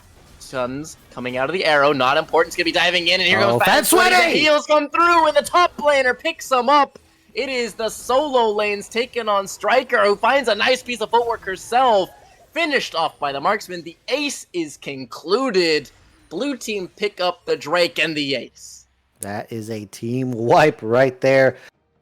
They fought for it with blood, sweat, and tears, and they get that victory. Just no communication between Mist and Nate Striker. They weren't able to get the Orianna in position to follow up. And it's very hard to just walk past someone like the Maokai to get that engage. Mist had an angle around the side, but guess what? Nate Striker's not in the area. No follow-up means that Mist has to flash out of there. And the Cataclysm just was not effective. And now, with this team fight, 7k down, another turret gets picked up. And next is going to be Soul. And you have to ask yourself, RDG, the windows of opportunity to win this game are closing. And every time you lose, it becomes that much more difficult to get back into this game. Narrower and narrower margins for success. Absolutely missed. It's all well and good Trapman 2 in a Cataclysm, but if they can just sit there and twiddle their thumbs until the walls fall, and you've lost your flash in the wrong direction so you can't even contest the Drake, no way are they coming out ahead on that play. As top laners, this might be a sticky situation for the Renekton. The Fiora's going to be spacing it out. Ultimate committed. Fat and Sweaty throwing out his own, trying to find that left-hand proc, and he does get it with the Vital. The flash into the wall. The croc trapped where he stands as now they turn their sights onto the Vigar. Event Horizon not needed. Damage is enough as Sean control alt deletes the solo. Yeah, Sean TP's bottom and says, "Parry this, you filthy casual." and the parry was already used and was not going to be effective here. Okay, Lien, going for an engage. Okay, ultimate. Can they finish the structure? This is all alone. Taking tower here, and no follow-up once more. Rough Luck can fly in with that ult if they want it. Killer Instinct on deck, but it's late to the party, and the E comes back up. Shockwave finding 2, but not Rough Luck, crucially. Striker, phase rush, move speed, splitting the uprights with the Ashe arrow. RDG can't quite get it together, and IIS find the exit. Yeah, I can't help but feel that they were at their fingertips, but they were just barely able to get out off the back of Nate Striker. Using that shockwave as a nice disengage tool could have been certain doom. Absolutely, or even arrow connects. That was a long enough ranged arrow that the stuns would have been just the tipping point of that fight, and I don't think you either have to cut your losses and give one and potentially a Baron, or at the very least, this tower. Yeah, I don't know what this Kaisa build is. This is not one of the Crim's approved Kaisa builds. What is it going for? I have seen some rumblings as once again top laner versus top laner. This time he does get the parry on the stun. We talked about this interaction. The read comes through as we off the tower. No needed. They get a couple of slaps on the tower. TP available. No ult. 4k HP on the Baron. Striker trying to do it with the damage. 2K. Miss inbound. 2k, but the Vigar picks it up. Here comes the arrow with the stun. 2 men on either side. Blue team own the rift. They continue to give chase to the poor lonely support, but there's damage. Build what you like, and it still comes through. Picking up that worm. Meanwhile, Dupard's doing their best to claw something back. Yeah, Dupard here is now trying to make their escape. Can they get out? It's tough to try to catch this Fiora. Vitals procced. Flash has been used by Not Important. Do they have the riposte? They do not. Rough Luck picks it up, and the game gets weird. Yeah, so Dupard is hard winning the side lane. The Renekton pressure is far from over now. And I mean, you can see the CS difference is absolutely massive. But on the other side of the map, it's a reverse story for Yoshi's internet sucks. And so it's the question of, can Dupard play the side lane well enough before his team gets absolutely clapped in the team fight? And so far, we're at a standstill. And this soul going over to the side of Yoshi's internet sucks is going to be very good for Fat and Sweaty as well as Lien. Because guess what? Now when they hit their ultimate, huge burst of movement speed for Lien, engage. For Fat and Sweaty, the ability to run away from Fiora. Yep, this is, I don't like my chances in this one. Pop the R for the extra HP and scuttle their way to somewhere just a little bit safer. Yeah, I mean, look, Fat and Sweaty would definitely make mincemeat of Mojojo with ultimate, but let's be honest, Fat and Sweaty just going to pop that to get out of there. Fiora's trying to kill me, pop that, get out, and then my team can then continue winning a team fight on the other side of the map. And exactly, it's a they know their job. Top versus team. I feel like all the top laners in chat have felt the feeling of winning lane, pressing tab, and realizing, yeah, we ain't getting this one over the line, unfortunately, as the siege begins to level. Lien throwing out that ultimate, all the extra move speed to maybe close the gap. Sean's going to be looking for damage. Event Horizon not catching support crucially, but the structure will fall all the same. Wait, they're just going. They're going for the end. Going for the throat. The tops are tied up with one another. It's going to be an honest 4 versus 4. First Nexus tower falls. Into the backlines goes the Fiora. Engaging is missed. Into the Cataclysm he goes, but it's going to be Rough Luck, the only one trapped. Here comes the ult from the support. Dupard trying to stall as best they can. The Shockwave finding 3. Maybe this is the damage that you can. Rough Luck free firing. Mojo Jojo is going to be tied up by the support, knocked away from the tower. It is 2 carries left versus 4. Sean trapping her, trying to flash away. He will find an exit, but do they have the damage? Not important. Diving his way on in, and they're going to be immediately locking them down. Nothing left to give. 2-1. Yoshi's internet sucks. Put themselves on match point. All right, they pick up a win. Very necessary win, as they are able to clean up that game.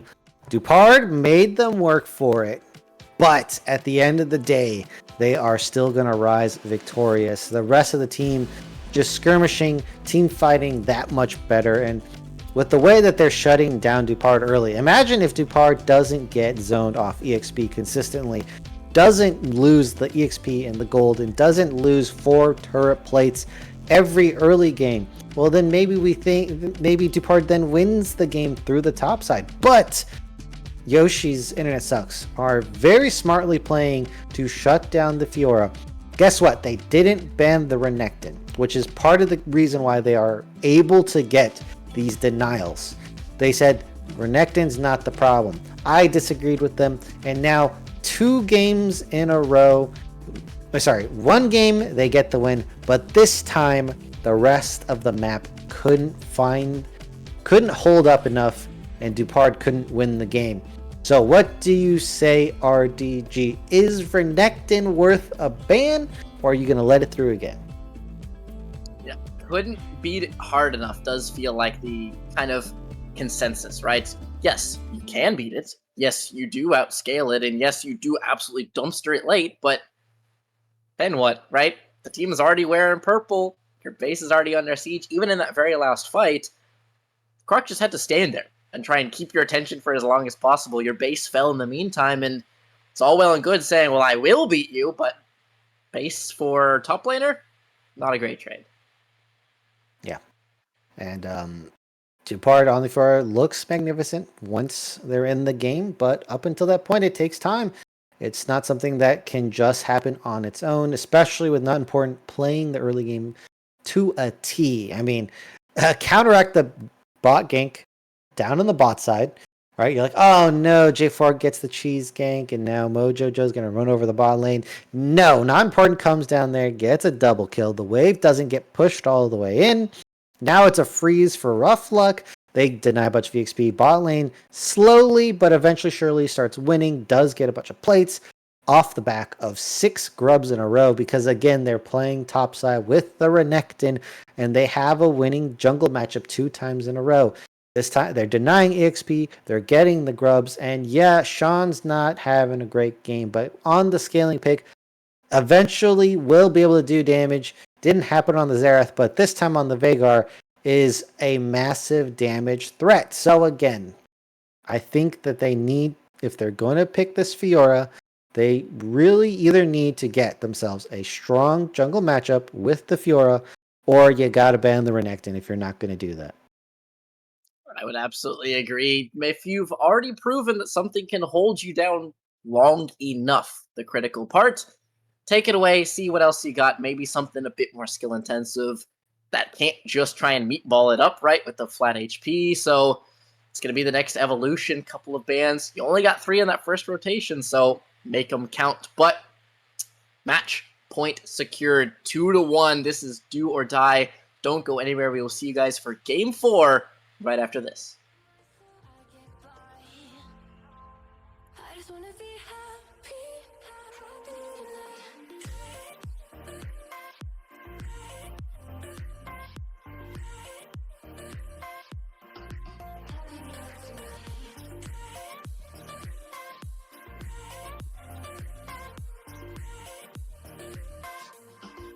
Happy tonight. I've been waiting for you in the morning. I'ma leave without giving a warning. I'ma leave without giving a happy. Every time we say goodbye,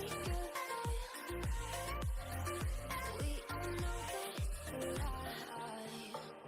I just wanna be happy.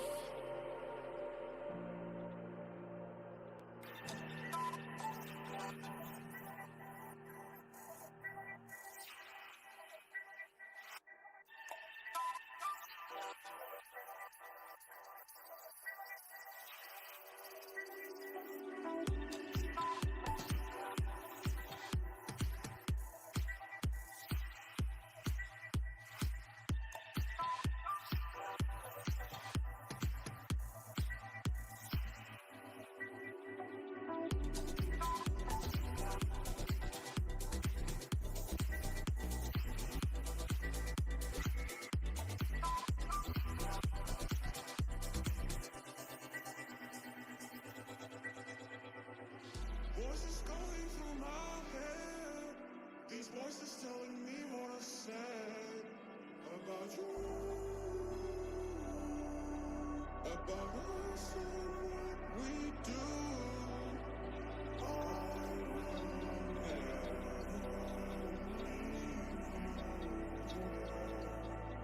I will get your heart so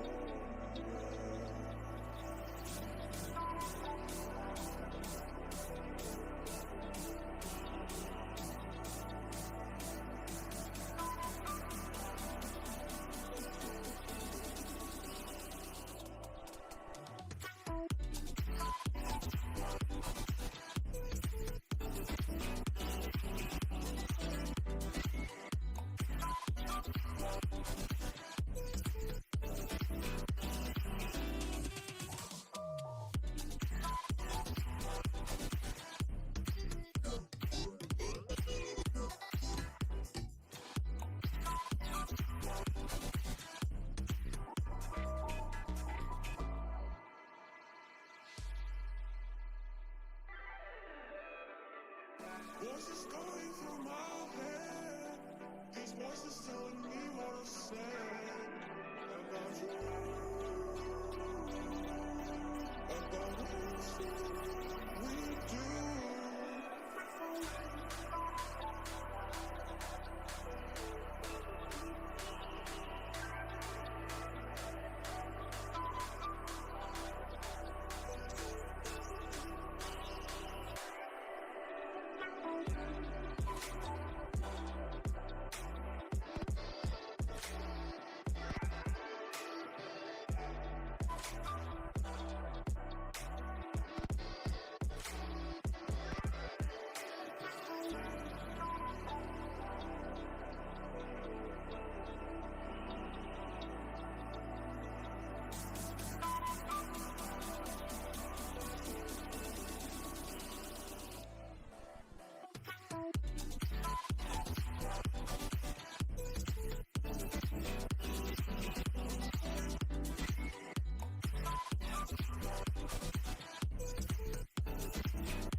monsters, playing with the monsters.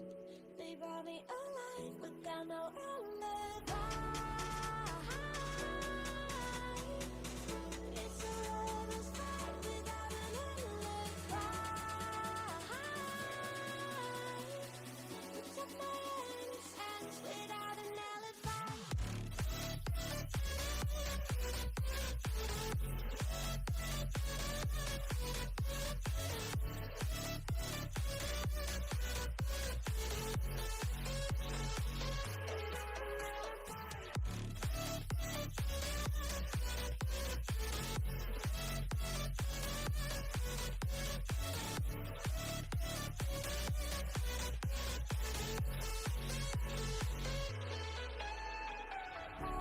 Smoking gun, you got me on the run. We know that will come. We're out up till dawn, but how can I hide it without an alibi?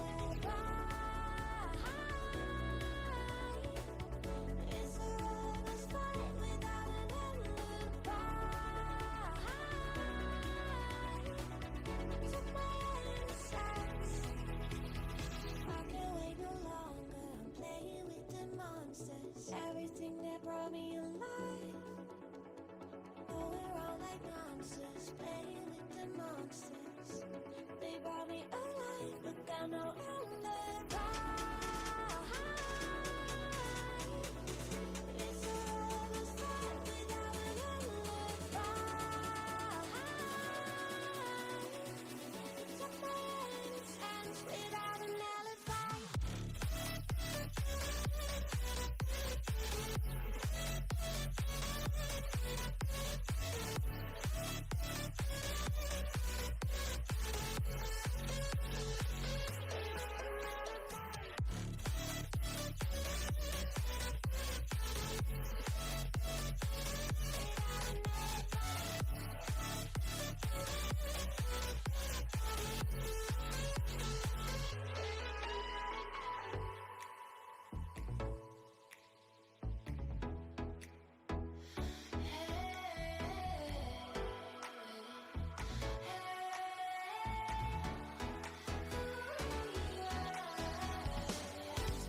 Getting lost in memories, the surface deeper. Want it all surrounding, feeling easier.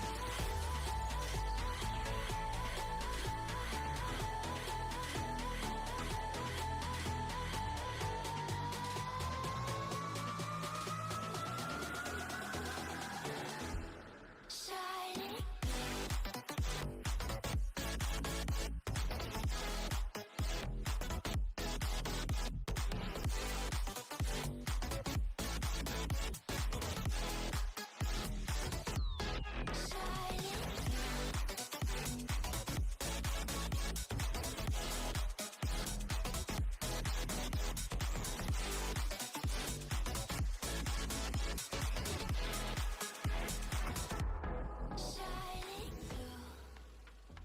Hello, everyone, and welcome back. Right now, we are on a potential precipice for victory for Yoshi's Internet Sucks. They are on game point, and they are one gaming away from cinching a victory on the opposite side. RDG, if you're a fan, if you're on the team and you're watching, you have to trudge through 2 more games to find victory yourself, and they're up against a wall.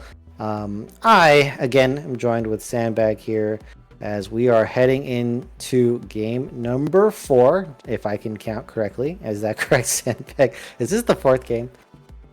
Yep, absolutely. Game 4. This is starting to feel a little bit of the pressure building because every single time that we've seen this, early game has gone one way and one way only.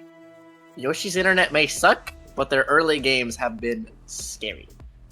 Yeah, their early game, in fact, does not suck. So, just their internet. Every other facility that they have does work. It looks like the bans are... Is this just a... This is actually... The draft is showing from, I believe, the previous game. or this is where production chimes into my ears and say, no, this is in fact... Oh, okay, that's something new. This is in fact the draft that we're going to have here. And we're picking something like the Vi, who has more guaranteed access, more single target though. Pairing it up with the Varus, so that is going to be some nice synergy here. And yeah, I thought we were stuck in a time loop, but the answer is no. Yet the issue is you run into the Sivir. Okay, I was going to say you also have Xayah still up though. If you wanted to pivot to Xayah Rakan, which is known to screw with the Vi, where you go in with that cease and desist, and she immunes it and pulls all the feathers through you. Sivir, honestly, the same thing with the spell shields, unless you get really cheeky with smiting it off. This can be tough for the Vi. This isn't just some guaranteed lockdown, as you would assume it would be. Okay, Hui. Nice scaling pick for Nate Striker again here. Sean gonna be afforded the opportunity to counterpick. Yeah, the Xayah is nice. It works into the Vi, but does not work so well into the Varus. So they have to pick their poison there. Sivir is a middle ground-ish. Still going to lose the lane. Still going to be vulnerable to Vi if with the smite. But can be very good defensively. And this is something that we've seen both teams kind of not being able to play the defensive side of the matchup. Sivir here for rough luck. I think they're going to be able to play it out. As we have Mordekaiser being banned away. They picked Ornn game 1 and Mordekaiser was a problem. Are we going to see the Ornn right here in game number 4? And also give some follow-up engage, right? If you're trying to send your Vi in alone, something to have the Call of the Forge God and that Spiraling Despair. So maybe not champions to join her, but spells to join in on that dive. Could very well be here. It's also call out once again, Gragas banned. These champs still fear it, and it is in fact the Ornn market.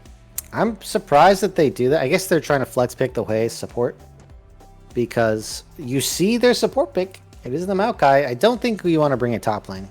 That's usually not a good idea unless it's a unique matchup. And Ornn has a terrible matchup. The worst matchup, key being the Fiora. And now it's Fat and Sweaty who's going to be playing it. They didn't ban it. They, I guess, are not expecting it coming out from Fat and Sweaty. Gonna pick up the Fiora. And a new champion on the Rift here who's been making headway. The Annie. A lot of people are playing this champion. Emilio's a good pick into that. And oh wait, hold up.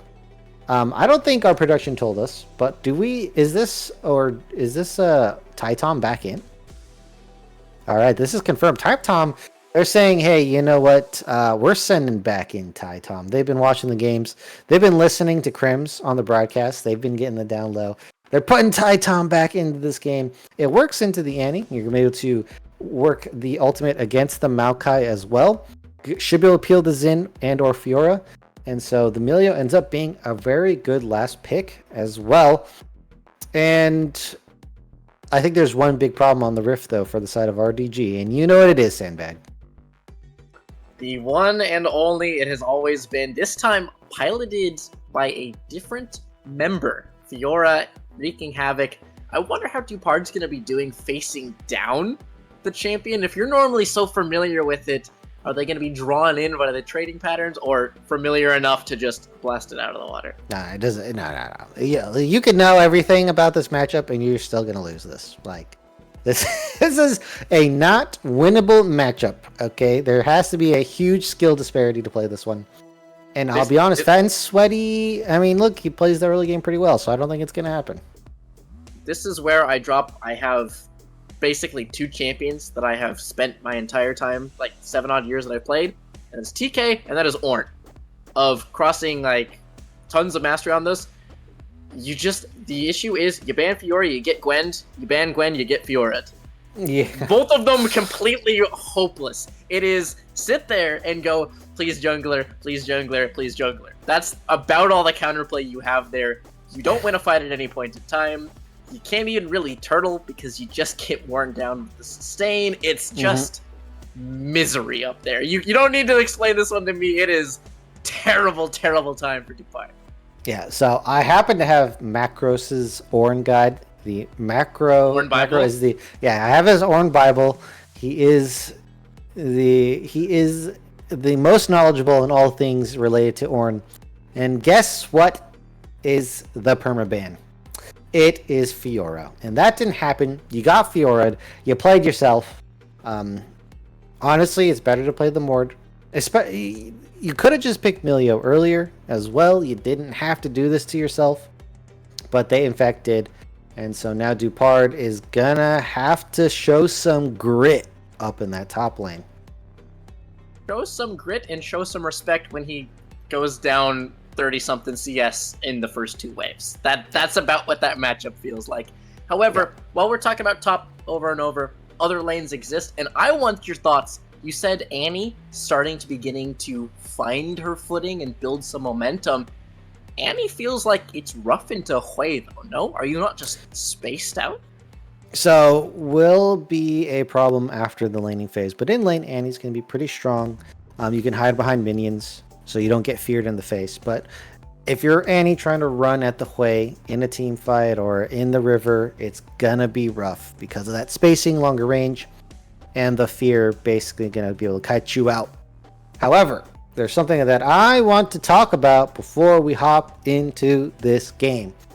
And that is pro comps, guys. So we're just going to have to really thank our sponsor here. They are helping us and supporting us. And I'd like to talk to you guys about pro comps. They are a personal or assistant coaching drafts tool that you can use when you're playing solo or with your team. And pro comps is very complimentary to you in learning how to play the game, learning how to draft, and there's a bunch of features that they have for you. You can create your own champion pools for yourself or for your teams. We have a lot of teams here who will be using this tool, and it also gives you personalized recommendations in the draft for you. They allow users to create a bunch of personal tier lists, and they allow you guys to make great interpretations of goals and things that you want to achieve in the game. And for all the teams here, I do highly suggest that you do that. It will improve your gameplay. Other than that, there's already been 200,000 downloads for pro comps. They have plenty of active users.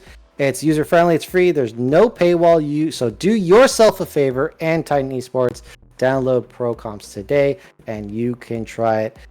Remember, it is procomps.gg and it comes from Overwolf. And so that is our sponsor, Sandbag. You've just been told about this new thing here.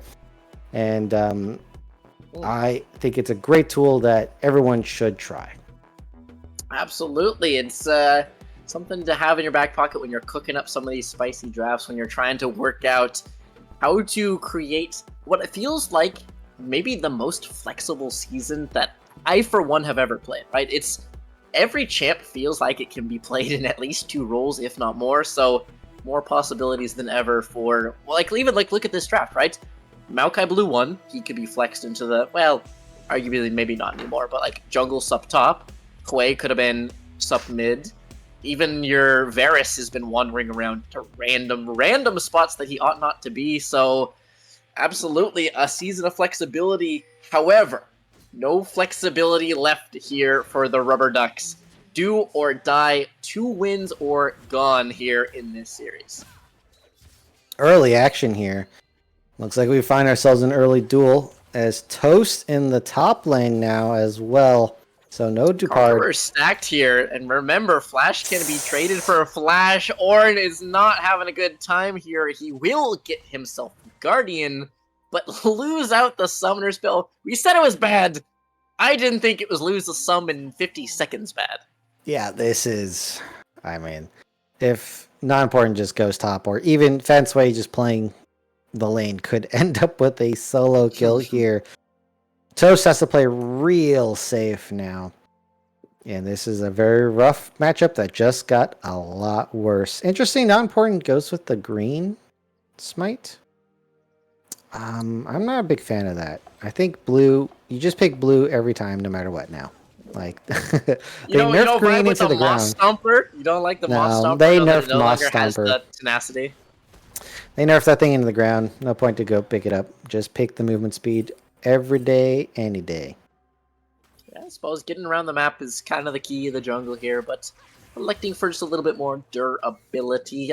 And to his credit, he doesn't have the most resilient team of all time, considering his front line is a support Maokai and a Fiora who wants nothing to do with team fights. Yeah. They're going to survive by killing. Classic. Kill the enemy CC before they kill you. Death is the longest CC. That is absolutely true here. Except and, for some champions. I think if you die level 1, it's like instant revive. Right? That's true. Morg Bind is probably actually longer CC than Death level 1. That is I will correct. give you that one. I will give the asterisks. Morg Bind, truly one of a kind here on that one. And while we're kind of talking about level 1s, Host electing to go for something a little bit more standard, picking up the D shield and the pot, instead of what I feel like has been coming into fashion, where you go refillable and build it in lane. Just giving you the one opportunity to maybe cheese out a little bit of lead and not get bloodied so badly. Oh, not massive trade. I think Fansonia might have attempted to hit under turret. And now not important can't invade missed, which is actually very, very unfortunate. When you're playing the Xin side of the matchup, you want to invade the Vi kill in the jungle. And with a red buff versus blue buff fight at red, that could have been a nice angle. As Sean's getting very low in mana in the mid lane here. Not a great start. Pot's already used on both sides, heavy trading all the way down the line here as they've both chewed through 2 apiece. Meanwhile, you do have that reset on that anti-Q, so maybe not the biggest worry. However, Mist has found its way onto the top laner and chunking Fiora out down to about half HP. You don't typically see a 1v1 between jungler and top laner there. And most of the time, jungler does not win. So, quite lucky to make it out of that one unscathed there, Mist. Wave of stacking. Toast needs to get this in. Yep, do not let this freeze. This may be the last time you access the minion wave, and with the AoE, potential to crash it top lane in a scary tipping point. Yeah, I mean, that's a lot of minions, though. I mean, Okay. Yeah. and The a level AoE is lead, enough. and a health lead. There we go. All right. Toast should be able to TP back up to this top lane here. I kind of hope they build a Bombies. I feel like the Bombies top lane is being slept on. Like, where is this item that comes in and helps you keep the wave from getting pushed into your turret? Because guess what? If it bounces back, that's when you're going to have a hard time. Yep, that rebound can make it so much tougher. It's all well and good playing defensive until the minions start waddling the opposite direction, and your options become lose the minion wave and 300 gold, or lose the minion wave or 300 gold. Yeah, well, it could be and if you misplay it as well. So, looks here like we have the grubs spawning. No one's immediately attempting to murder the grubs. Bull junglers on the bot side pathing up here. And I guess not important's going to back. Try to get the grubs on this one. Oh, wait a minute. Toast. This is a good trade. Yep, however, minions are here to equalize, and keep in mind, Orange health bar goes in exactly one direction, and that is down. Fiora's not so hard bound with those vitals, so can be deceived a little bit on that front. I mean, yeah, he has grasp, and he's got Dorn shield. This is true. He does get, what is it, 15? But he gets +7 maximum HP plus a handful of sustain. And I mean, if you level up, you cosmetic. get. If you level up, you get health. I mean, look, Percentage-wise, you got more notches on that bar, but that bar. Okay, it's not the best in the world, Sandbag. I'm not saying that this is incredible. However, every time Riposte is up, you have to be cautious here, and it is going to be queuing away to charge, baiting the parry. Flash is used, and Happy B. throwing up the emote. Mint not quite connecting on that one, and now Wave once again. It feels like top lane has just been the name of the game so far. Everyone else being grown-ups and pushing the waves back and forth. Top lane is not quite so fortunate. All right, well, we have the Grubs takeaway, and because Mist was also topside, there is no cross map on the Dragon. Bot lane looking a bit rough, though. Looks like we are getting rough luck. Headhunting. Yeah, absolutely. Headhunting this. Sivir, well, her Maokai goes on walkabouts, but does not amount to anything. Yeah, it picks up the wave, is able to prevent the plate, and this is why Sivir's so good playing on the weak side. You just have so much push power here, and you're so safe compared to other champions in the bot lane with your spell shield. Really makes it tough to knock this champion out without jungle assistance. Yeah, if you can bring just overwhelming force, then that's one thing. But considering, I feel like Shiv has also caught on with Sivers. Maokai is just basically given free reign to do whatever he wishes. He's able to just kind of go on Wanderer, and Sivir knows that his Sivir will be safe and content, murdering every wave in an instant. So something that is happening right now, but I don't think is quite caught up to everyone, is basically all AD carries go static Shiv now. The item is super efficient in terms of what you get. And you don't get the power spike in team fights with Kraken, but it helps your lane so much more. And it's interesting to see that no one in this game has been building static Shiv on every AD carry, but it is the new tech that has recently arrived. Absolutely, I'd be a big fan of it. Even it does seem strange because it feels like you're kind of over-indexing into wave clear on Sivir, but it's a cheap item, so it gets you your spike a little bit quicker. It means that you free up your support to do whatever he wants to do, which on Maokai is quite a lot, let's be honest. And it's also, like you said, just efficient. The stats are good for the gold cost, so that's a winning trifecta right there. Yeah. We see this mid lane. A lot of the interaction between Sean and Nate Striker are limited unless a jungler is involved here. Okay, Mojo Joe does get a nice trade. Ultimate spell shield was down. Remember, no spell shield flashing away. It's going to be rough luck in retreat. The ghost, 2 more autos needed, Gets but him. the W does it. Big snipe so far. Mojo Jojo picking that one up is flash not over the important. wall. Looks to turn it around. 3 versus 2. They have the damage available. It is Melio in retreat. Striker can't get him to safety as he flashes over the fear. Stun connecting. Maokai in pursuit, and he finds the boop back away from the safety of the tower. Spiraling Despair is not enough as Fat and Sweaty picks up the solo kill. And all of a sudden, Yoshi's internet sucks, picks up a handful of kills. Yep, they get a kill on pretty much every lane. Only one making out of it is Mist, who was not our bot side, was pathing up top side. Might actually pick up a kill right now.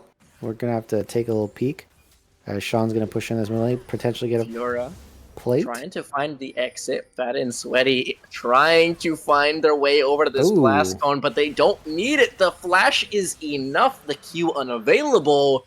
Once again, Fioras find their way out of a jam. Yep, very good at escaping. It's not a fun champion to try to chase down here if you don't immediately kill. And that is Mist running away from this Maokai here. CS lead building in topside for Fat Sweaty. Toast is having a bit of a rough time. I mean, almost got a solo kill. Imagine if that kill goes over to Ornn. That would be a crazy feat for Toast here. Unstoppable. Able to wait out the auto to not stun themselves up against the riposte, so good discipline on that front, but once again, trying to get this wave in. This time, the Brittle proc will come through as the minion wave proves too much for the Fiora to hold. There it is. But now we have a jungler coming up topside. Not important. No flash available on Ornn. Toast has the call. The Forge God, if he looks for it, turning around, reposting it out. There it is. Beautifully done by Fiora. This time, he had no time to stall, and Toast will fall into that gank. Looks like this is setting up a nice 6 grubs. Miss gonna try to make something happen on the bot lane. But guess what? There's no wave to make the play on. And so that gets completely canceled out. There is no cross map available, and it's just a straight win from the side of Yoshi's internet sucks. Yep. Nice dive. You and what wave, buddy? Unfortunately, no more minions left at their disposal, so Mist is going to find a top lane, and Ornn avenges it. Meanwhile, in the bot lane, Mojo Jojo under fire. Rough Luck's going to cut him down. Trading out solo or side lanes on both fronts. Fat and Sweaty dying isolated was not on my bingo card this game. Yeah, I don't. I mean, just can't sustain just yet, but does have the Ravenous Hydra now. Not Cannot important. Trying pick to up the find the kill. knock up. E has already been used. Now with the Unstoppable also Oh, the expanded. smite. Nothing left in the tank. Toast will be cut down. Xin Zhao picking up his 4th in 12 minutes. Yeah, that is a lot of kills on the Zen. The skirmish potential now going to be going through the roof. As soon as that Titanic Hydra is completed, you get that Q stack so much faster. And that means that the Zen is ready to fight. Mist has to really be careful now. Don't want to be caught in a 1v1 with this Zen. And I mean, with non-port being so strong, they can win a skirmish on either side anytime. Looking to pick a fight wherever he pleases, and this is a moment to draw breath here. RDG successfully killing the Fiora. Great. The tower still falls, subplates falling. That is still just horrific top lane, 30 CS and a structure, even despite the kill. Yeah, 7-2, 3k gold lead again. Yes, off to a great early lead, and now Fan Sweaty with the Ravenous Hydra doing work. Meanwhile, bot lane, not important inbound. They're gonna find their way onto this marksman, and with nowhere left to go, Mojo Jojo falling for the 3rd time this game. Toast, fat and sweaty, duking it out. 300 HP, throwing out a riposte, a little bit cheeky, not important. He's gonna face check. The Melio finds the kick, trying to find the displacement. Exhaust used. Will he E forwards? Does not have that audacious charge, meaning Melio losing exhaust but maintaining his life. Hunting is Hui, but the fog of war betrays him. Exit strategy inbound. Fat and Sweaty makes it out. Yeah. Fat Sweaty. Very, very ninja-esque. Very stealthy. Hard to find. Oh, here we go. Round number 2! Ay, ay, ay, ay. Round number 2, round number 3. That's 4 piled on the ticker here for the AD carry of the Ducks. And he's having a terrible time on it. Yeah, this lane took a very big swing. Oh, look, gonna smite away the rift, but can you get out? And the answer is Trying to body yes. block it. Fiora Oh. cannot do it. She's gonna be Says, I'm not letting you get away.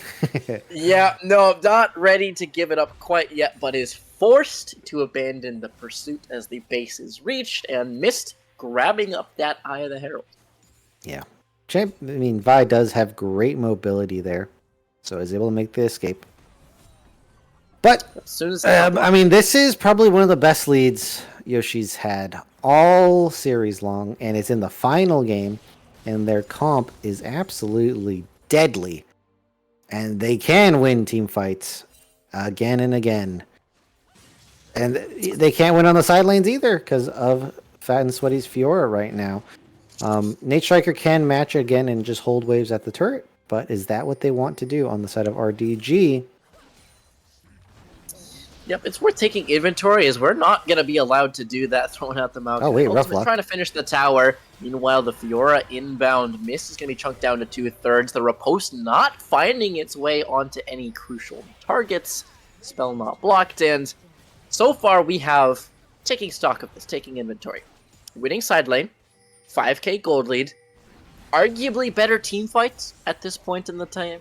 So, what's left for the, you need to win 2 games? What did the Ducks have to do to try and turn this around? Well, I mean, it's going to be rougher than win team fights right now.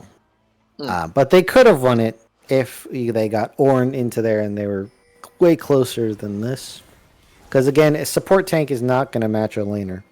Here we go. Fight going to start up. Yep, able to find the EQ, Nice focus. moving in with the cease and desist. They're going to find their way onto the backline, not important. It's going to be smiting down the Gromp to stay alive. R2 not finding the way or the there's long just no chase. damage. Lien trying to link up with the jungle, searing charge, finding a knock-up. Toast now, however, biting off more than he can chew. It's up to the marksman. Mojo Jojo marches forwards, taking out one, looking for a second. Vi charging that Vault Breaker. Lien will fall. Fiora is left to face against 2. It's corpses everywhere. The piercing arrow finds the heart and completes the ace. Rubber Well, there we go. Ducky Gaming heard us talking smack and put us in our place. All right. It looks like Mojo Joe picked up most of the kills there as well. Great ability to find a pick. I mean, with Hui, Varus, and Vi, their single target damage is very, very potent. They get it onto Not Important, the most fed member, and there's still enough damage for their team to steamroll through that fight. Mojo just laying the arrows down and slicing everyone in front of him. Rough Luck doesn't exactly have that type of damage just yet. Needs 3 items really to compete. And despite some good counterplay from Sean, just not going to be enough to win that one. They don't have a tank. They don't have a true tank, unlike the Ornn. And so Toast was able to buy enough time. So if they set that up again, this time they now have a lead on the Varus. They have an angle. They have someone to play through. This could be an opportunity for them to get back in the game, playing through Mojo Joe. Back in the game for sure here. Toast, however, is going to try and find his way out of a jam. Maokai ultimate used. Toast down to a 3rd HP. Not Important's going to slam the door in his face. Give it over to the Fiora. Instead, Xin grabbing that one up. He picks up 7 this game. 18 minutes. Xin Zhao uncontested in these skirmishes. That kill take from Not Important was completely unnecessary. I don't know why. I don't know why they did that. Sean might be getting caught out here. Missed. Is spotted, but you're in range already. Yup, nothing you can do. Point and kick flashing away from the Q, but now the ult comes through. It is up to the Hui to find the rest of the damage. Tibbers has been summoned. Spiraling Despair connecting as we pan away again. The PG-13 cut, but Annie trades it back. Yeah. Miss could have just ultied first, tried to get the outplay on the Q, and now it looks like a 2v1. Tai Tom gonna get ulted. Sweaty trying to hug the wall. Do not give the vital. He steps away from it and gives all 4 as the riposte comes through on the R2. Yet another escape from the top laner of YIS, as now the Ornn's gonna be lurching forwards, but his support's in no condition to fight. Can they turn it around? Fat and Sweaty down to 400. They're so low. Going to be jumped down by Xin Zhao. Crescent Guard's enough for now, but they find the slam in the air. Shutdown picked up. Varus grabs it of all people. Lien is forced to retreat, and the base will stand. All right, but they did lose a lot of turrets in that process. Both turrets go down next to the inhibs. Oh, Hail Mary Baron might be on the minds of RDG, but these are very, very low timers. This is a weak Baron. It is a 20-minute. This is spawning just in time. Their damage is coming through. They might actually just have it. 9k, they're going to try and rush it down. Fat and Sweaty available and can TP, instantly channeling that out. 4 versus 5. 6k HP left on the Baron. Sean has Tibbers, has no flash and no way in. Is Fiora trying to lurch her way in? 1k and it's grabbed up by Vi. Now the engage coming through. Annie grabbing one. The re-engaged Toast trying to proc the heart steal. Get out while you can. Sound the retreat. The Ducks have 2 members standing, cut down to 1. Baron secured. Team fight obliterated. It is Melio left in retreat. All right, I'm not going to say it was a 3v5. It was more like a 4v5. Baron counts as a player. But, man, what a team fight there. I thought for sure Rubber Ducky Gaming could get out, but no, too much damage, too much CC in Lien and Sean, and now it looks like the Nexus is exposed. 2, they're going for the throat. They're putting the shots into the structures. They're looking to end this one early, and in 21 minutes, speed run in hand. Yoshi's internet sucks. Closes it out 3-1.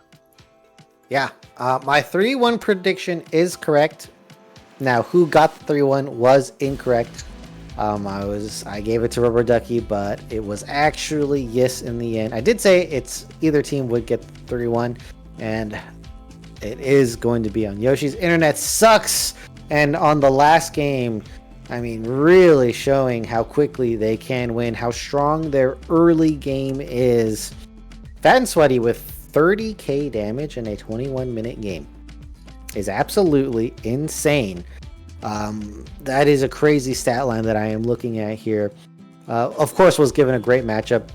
The drafts coming out from YES were just one step above RDG, and just the way that they play the early game is just another level compared to Rubber Ducky Gaming, and that's why it was a 3-1. I think that they had a great attempt in game number 2 to come back.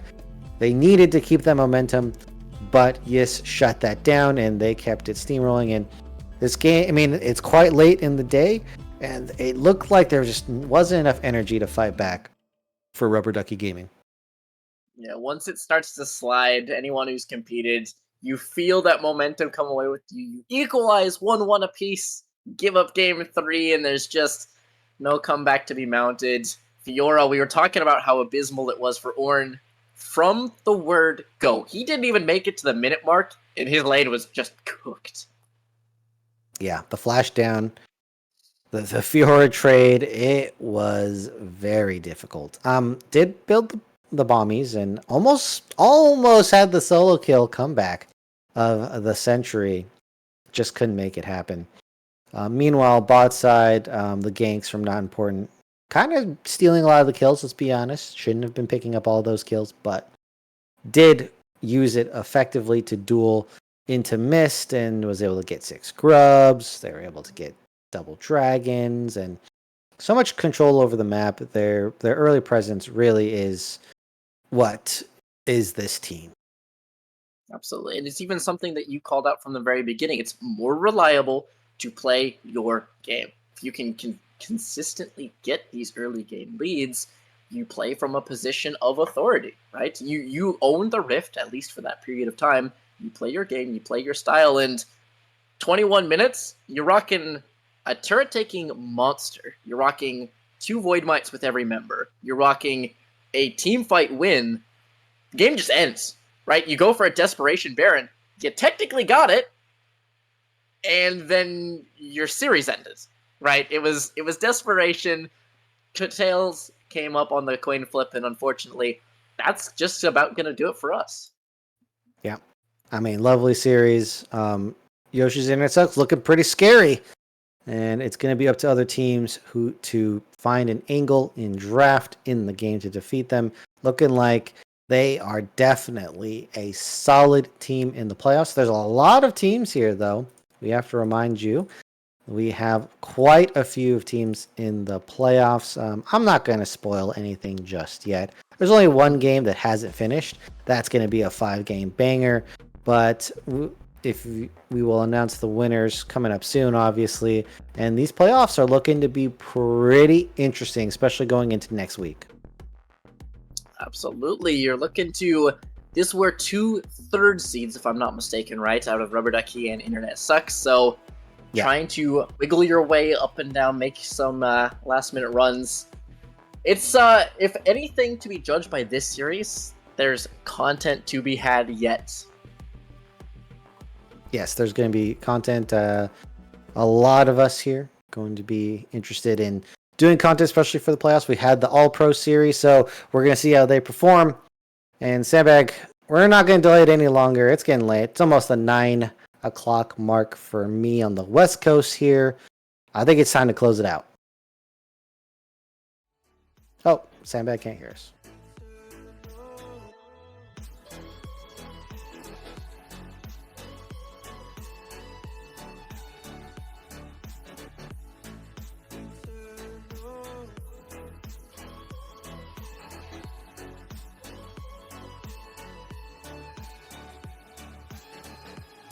Sometimes I feel that my luck's run out. When things don't go to plan, I kinda lose my mind. I hope it's real, this life comes around. Just keep your faith and search for the fountain. Time is of the essence, the blood running through our core. It's best to not feel sorry when it's over. I will be the greatest that you ever seen before, and I'll say eternal.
Every time we say goodbye,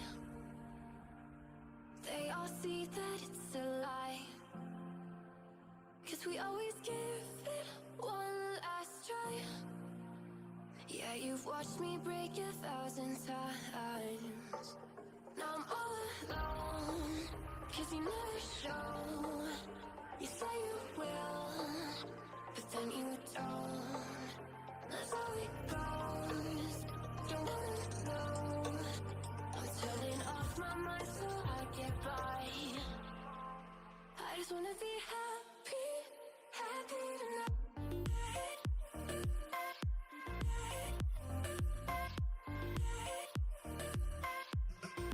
Happier tonight.